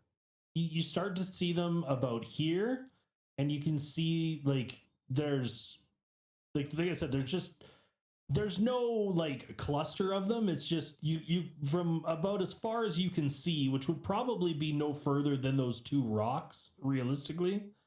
Um, Just random corpses. yeah, there's like in this. Oh, come on now, give to me, thank you. So along the line of this arrow, in this little space here, you see anywhere between 12 and 24 bat corpses scattered across the ground. I relay this information to Nero telepathically. Okay, can I mage hand one of the bat corpses towards me so I can take a look at it? Yeah, sure. Yeah. And I want to just see if I can figure out why it is dead. Okay. What would that be? Let's post-mortem on that. Let me quickly take a look here. Let me think about what that would be. I want to say it's nature for sure. Like I think that's nature or survival, I guess. Do they have an autopsy check? Yeah, well that's it, right? Like what is it? But I mean it's an animal, so I think it'd be nature is probably the 18. Okay. So the bat that you've mage handed back, it kind of has like a single puncture wound in it, and it looks like it's had it looks like it's had its blood and whatnot drained out of it from drained out of it like almost like a huge mosquito. This bat ain't got no blood. So it's a raisin bat. Yeah, it's oof. Would I have any way of trying to know what might do something like that?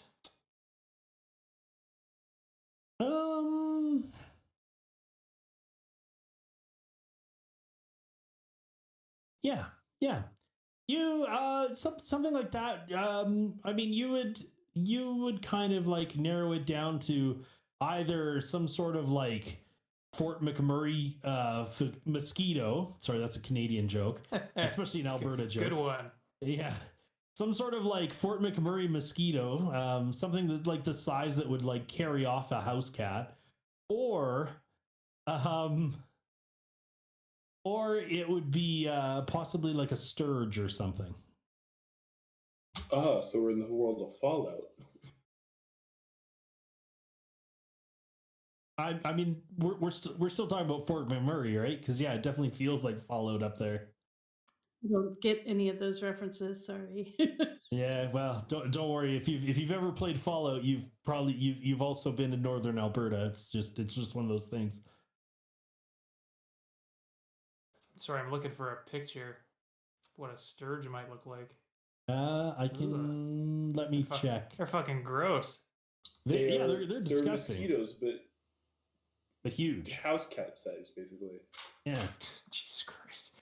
Here, I'll get a. I'll let the group know that there's probably some nasty bugs up in there. Yeah, they're. There you go. Oh my god. Oh, get it away.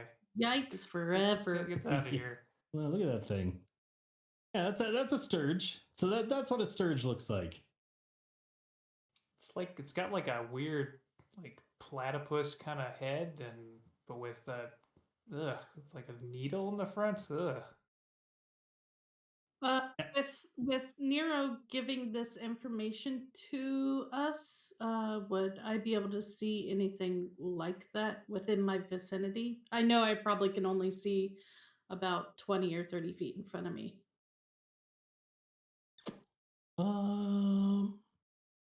Make a perception check. That would be a 22. Yay, barefoot. Mm-hmm. Yeah, you see some sturges mixed in with the bats. I will relay to Nero. Looks like they're hiding among the bats, apparently. How far up is that? 25 feet. Okay. Can I try to target a clump of the bats and cast Shatter? Sure. Yeah, go for it. This is probably gonna blow our cover. Oh, Just fuck. FYI. Here we go. I mean, Before he does that, can I fly up onto the bridge? I was gonna say, like, is Sure. this being relayed back to the rest of the group, or is this like He's not trying to just doing metagame it. or anything? Yeah, I think Okay. just doing it. Fair enough. Well, when I said I was relaying this to the team, I think I was implying as well that we should hold up. But then I'm just gonna go do it. Draxon, what did you want to do? I want to get up on top of the bridge first. Where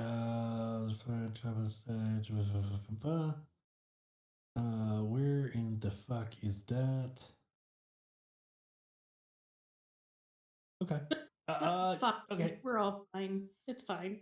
It's probably fine. Okay. Yeah, you fly up on top of the bridge. Give me. Oops, not that. Can I please have some mask mode? Fantasy Grounds is so good, yet so frustrating at times.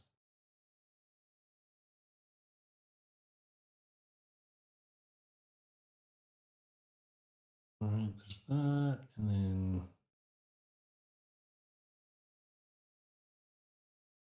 Okay.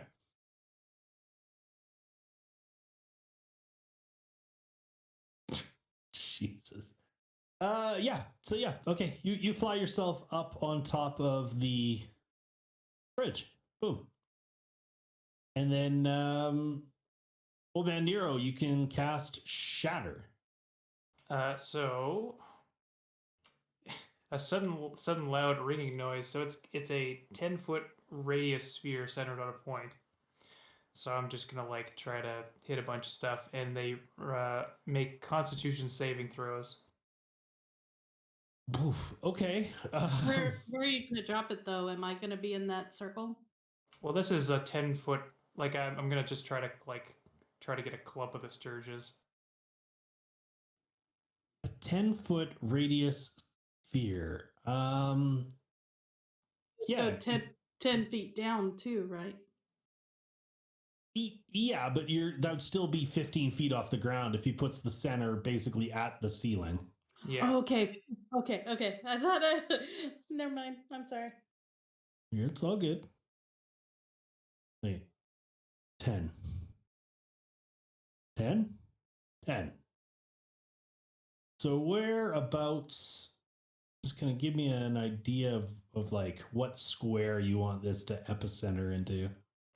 Well, so was there what I just want to like if there's like a 1 or 2 Sturges I can see. Gotcha. I want to just like go for that, and then you tell me how many we hit. Okay. So if you put, yeah, you'd probably put it here because you would be able to see that guy, this guy, and this guy. Yeah, you can clearly see those two, and then from Sheila's like reconnaissance, you could probably make out that there's one here as well.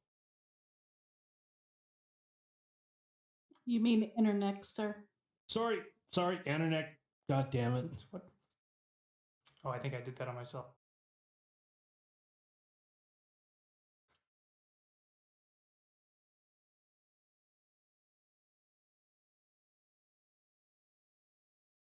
Two I don't- failures. Or did I do this wrong? I can never remember. No, you did it. You did it absolutely correctly. Two of them have failed. One of them has succeeded. So if you roll damage once, it'll just. Oh my god. Well, fuck these guys then. All right. Yeah, I think the one that saves takes half. They have very low hit points. We'll just put it that way. Their hit points are the poop. And also like 30 bats drop to the floor, I guess. Yeah, and you just hear like a shitload of bats drop to the floor. With that, the bats that did not drop to the floor, as it's now raining bat corpses. The bats that did not drop to the floor start flapping and freaking out. If you're fly through the cavern. Okay, so yeah, the bats that are still alive start to flap around and fly through the cavern. In a blinding cloud of flapping and squeaking. See, it is squeaking. It is squeaking. So yeah, so it also gets that going. Okay. With that, the Sturges are going to. So with the. Excuse you. There we go. What the? Oh, I understand. So with that, the Sturges are now coming on as well. With the flapping and the screeching of the bats and that flying all around you, your visibility is reduced to 5 feet in any direction around you. And the Sturges are going to have a slight bonus to their AC because they are clumped in with a shitload of bats.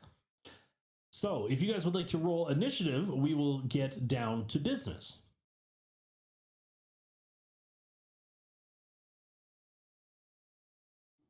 12. 11. 22. 21. 15. Okay.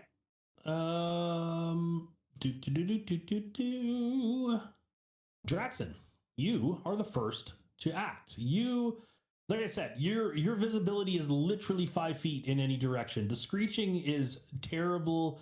You have like all you can hear is this like squeaking and squawking of these bats. You can barely even hear yourself think. Great. Well, I'm going to move away from all of that down this tunnel. Okay.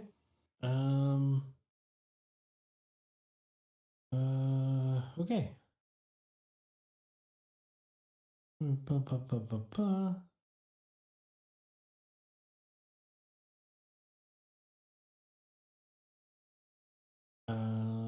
Okay. I'll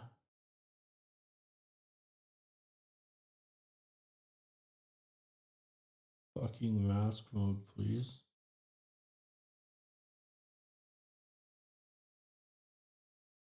Okay. So we will get to that in a second.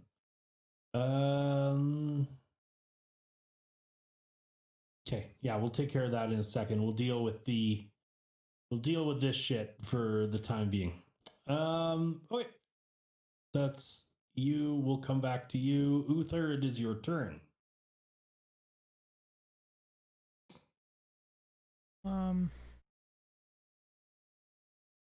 I guess I'll try to move up next to Anarnak there. Yeah, you'll be able to move. It's just it is terrible. Again, the sound is horrible. Your visibility is shit. You kind of slowly make your way up towards and you end up bumping into a fuzzy bear. Would I be able to make out any Sturges, or would that be probably too far away to be? They're way too far for you to see them. Okay, then I'm going to, I guess, Can I ready my quarterstaff, and if I see one like coming at me, I would, hit it at that point. Sure. Ready the action. Sure. Yep. That is, I guess, what I would do for my turn then. Sure. Okay. This guy. How much movement do these things have? Is the question.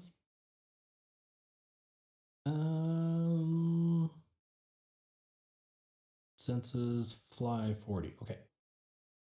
Mm-hmm. All right, so this Sturge is going to come. He flies up to you. He's going to attack you, and then you're going to attack him back. Okay. Because he's coming in ready to go. He's going to finish his action, then you'll be able to take your action. You'll be able to go from there. Okay, so he's going to attack you. He's got his little sucker thing out. 23. That would hit. Okay. So then this Sturge deals 4 points of damage, and you have failed your concentration check. Ouch. So this guy, so this Sturge, you feel it like lash onto you as it's like stinger kind of punctures into your shoulder there, and you can start to feel it drawing blood from you. You may now use your action, swinging at it with a quarterstaff. Well, to attack, blah blah blah blah blah. It's okay, yeah.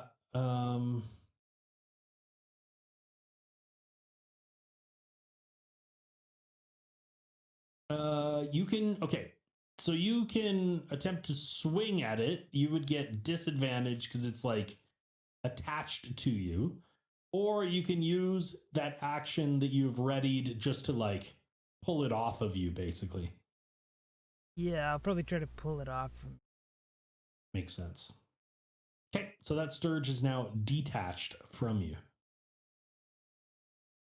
This guy, he's going to 1, 2, 3, 4 go to there, and he's going to attempt to attach himself to Anarnek with an 11. I suppose your armor class as a bear is probably not great, is it? Yeah, that's a hit. Okay. Sorry, with all of your crazy shape changing, I never know what is what. Yeah, it shows a hit there. Yeah, no, for sure. I was just making sure that it wasn't, something wrong on the coding end. Right on. So you take 4 points of damage, and kind of the same thing. This thing like latches onto you and starts drawing blood. Sturge number 1 is going to come to here, and he's going to attempt to do the same thing. Mm-hmm. With a 15. So now you have 2 of them on you. So you have 2 of them on you. This one deals 6 points of damage as he attaches himself to you. Old man Nero, you can hear again the sound of screeching and flapping and the sounds of a couple grunts and groans coming from your fellow party members. Nero is going to wade his way forward, probably bumping into Uther at some point. Mm-hmm. And I am going to cast Shillelagh. Very cool, yeah. Then we're going to try to give this Sturge a bonk. Bonk. 13? That is a miss. You kind of like flail at this thing.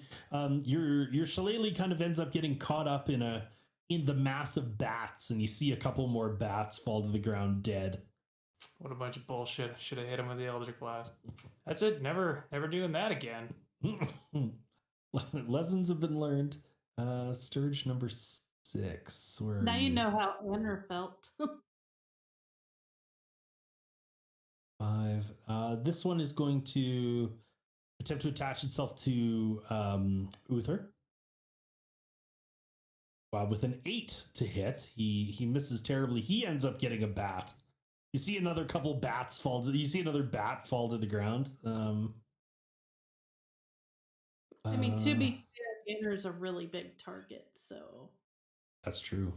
This Sturge is going to attempt to attack Old Man Nero.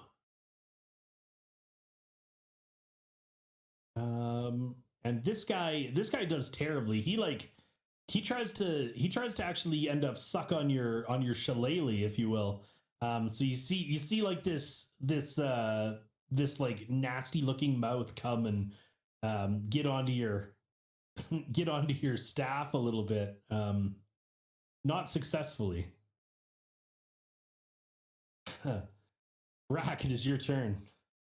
Rack is gonna follow the wall to the left side and get up right next to Nero and Sturridge 9. And as following the wall, he's gonna take a swing with his battle axe. Okay, With an 18. that hits.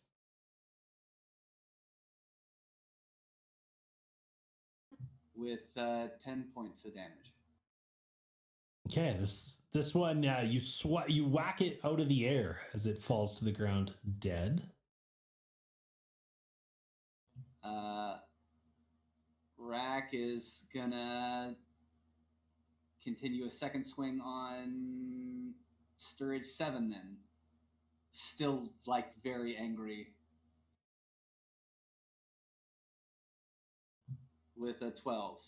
That one misses. And then go ahead and use action surge and make a third swing with the, or I guess a second swing with the battle axe, excuse me. Yeah, I got you. Yeah. With a 20 non-natural. That hits.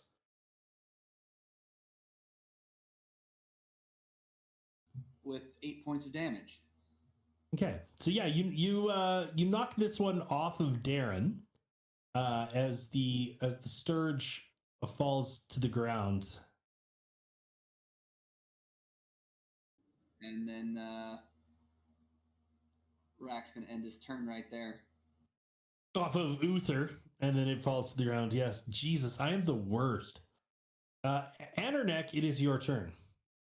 Anderneck, after these creatures latch onto her, she is going to rear up bipedal and give out a very deep, painful yet intimidating roar at these creatures, and she's actually going to try to swat the one off of Uther. Okay.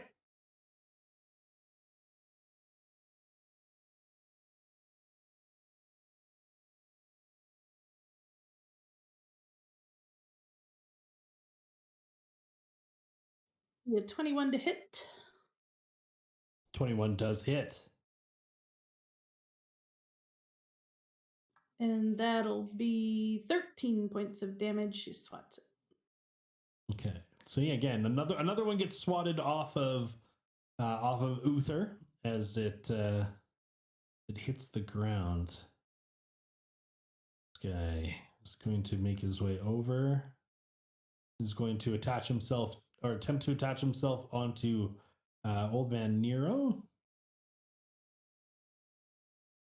This is a Oh, crit. no. Yes. I'm gonna die out here. That is a 20.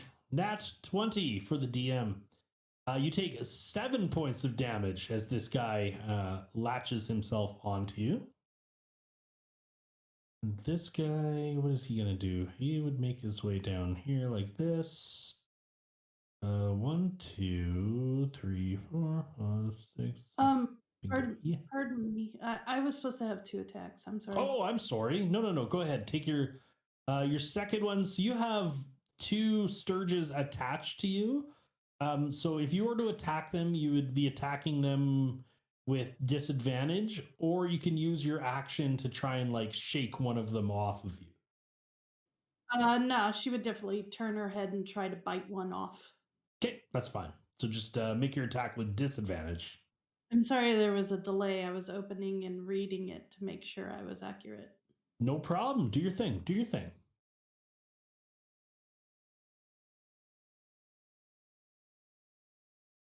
And that'll be a miss. Okay, thanks. Sorry. No, you're fine. You're all good. So the one attacked Old Man Nero. The other one attacks Uther with a 12, which misses. Back up to the top. Draxon will come back to you because you're off doing crazy things. Could I bonus action hide still? Yeah, you go ahead and make a stealth check. Yeah, 17. sounds good. I'm gonna write that down. And I do have a dagger out. I just want that to be known. Draxon, I want to stab things. Also, Draxon, can I hide? Hey, I'm a rogue. It's what I do. I know. I'm just messing with you, man. Uther, it is your turn. You have one. The Sturge directly in front of you is kind of snapping at you. The Sturge to the north of that is attached to Old Man Nero, and then you have a bear to the south of you. I probably gonna just attack the one that's right in front of me.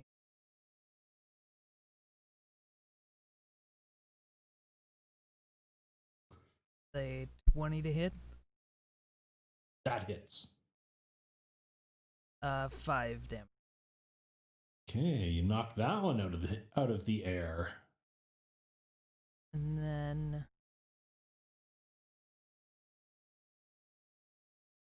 yeah, I think that'll be the end.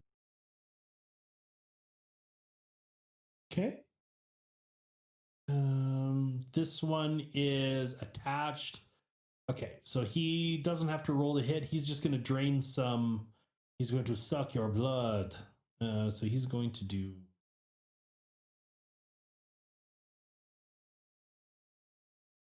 Okay. He's just going to do 4 points of damage. That's his shtick. Then the other one is going to do the same thing, healing 7 points of damage. Let me quickly take that off because there it is. So that's his thing. Old Man Nero, you have one attached to you. So if I try to smack it off of me, it's disadvantage. That is correct, sir. Son of a bitch. All right, fine. All right, be that way. Nat 1. Okay. Yeah. Yeah, that misses. Can I? Damn it. Fine. Okay. Rack, it is your turn. Rack's gonna take his right hand and make a swing with the Morning Star against Sturge 3. Okay. With a 19. That hits. With 11 damage. Okay, that guy, he is done. We can still move, correct? Or That is correct. Yep. all right. Rack is going to make his way right about here, in front of Anarnek and her bear form, on the other side of those guys, and he's going to take a swing with his battle axe. Sounds good. Would that be advantage since he's flanking? I think it would be if it was not attached to you. That's fair. Thanks. And it's a 9, so That is not good. No, sir. And then Rack ends his turn. Okay. Andernek, you have 2 attached to you still. She lets out a little roar again. I mean, not like guttural. Yeah. and attempts to bite the one that Rack tried to swat off. Okay.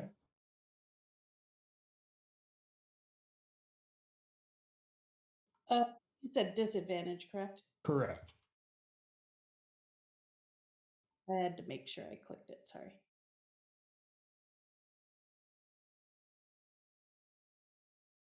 That'd be 11. That misses. Now she's gonna swat at it. Okay.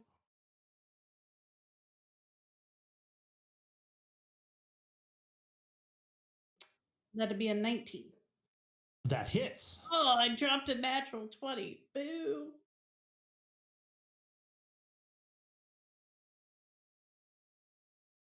And that will be 11.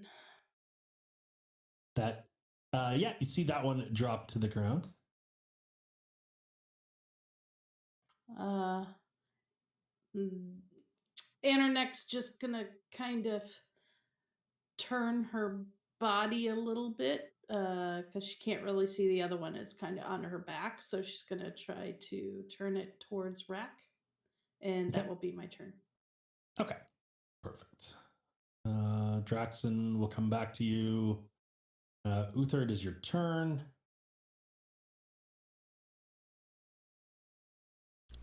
Um, will oof, grab my.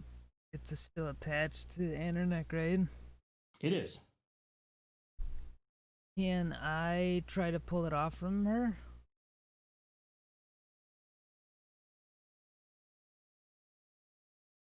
Yeah.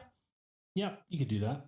Okay, yeah, so I'll try to pull it off from her and maybe throw it if I can, a little bit away. You would have to kind of get to that space in between Rack and Andernek in order to do that. Because, like, yeah, I could do you'd have that. to get in there. Yeah, that's fine. Because, like, especially because Andernek said she's like trying to turn it so that it would be close to Rack. Yep. Yeah. Okay, and that.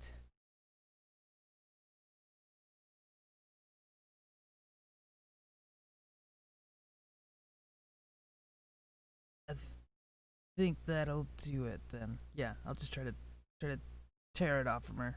Okay. So, yeah, okay? So yeah, I mean, you proceed to pull it off from her, throwing it. Maybe not so much. Yeah. Okay, it is removed from her, so it is going to lash out at you, Uther, then, because you decided to remove it. 13. It.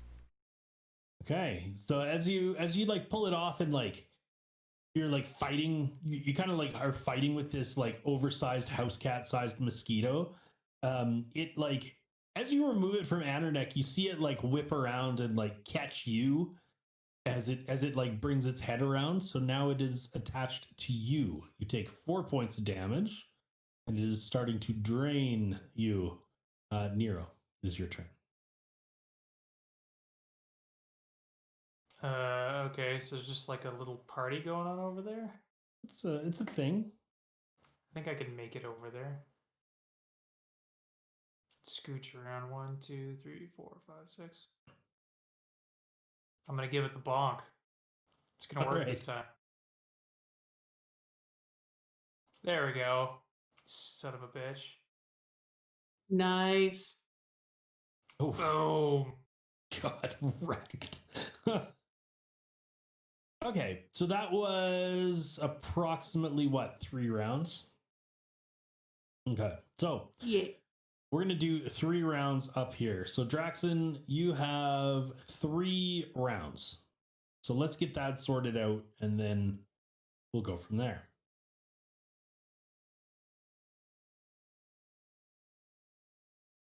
Okay. I guess I will move into the room, staying against the wall. Okay. So inside of here.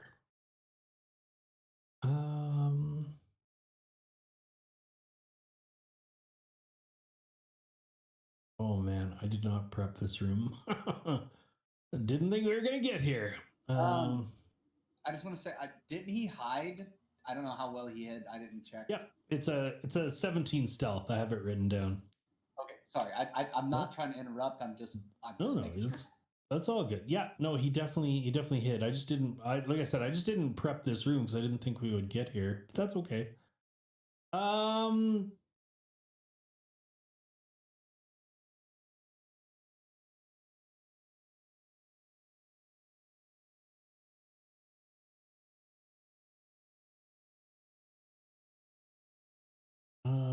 Holy fuck. Okay. So inside of this room, so this chamber has been enlarged and reshaped. I'll open it up a little bit here. You kind of get maybe some of this. That'll work. You.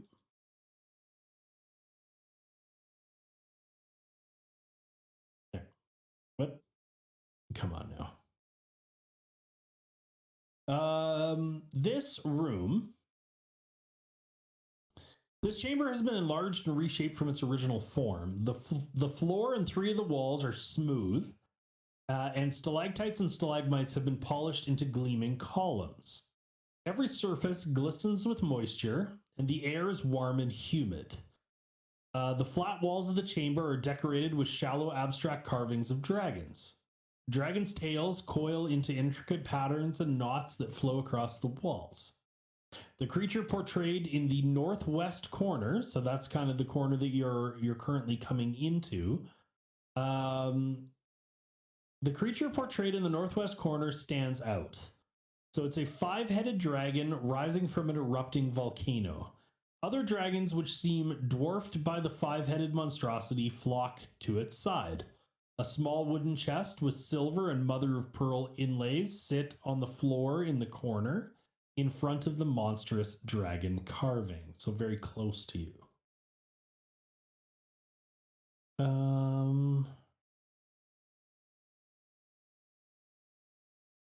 Man, there's a lot in this room.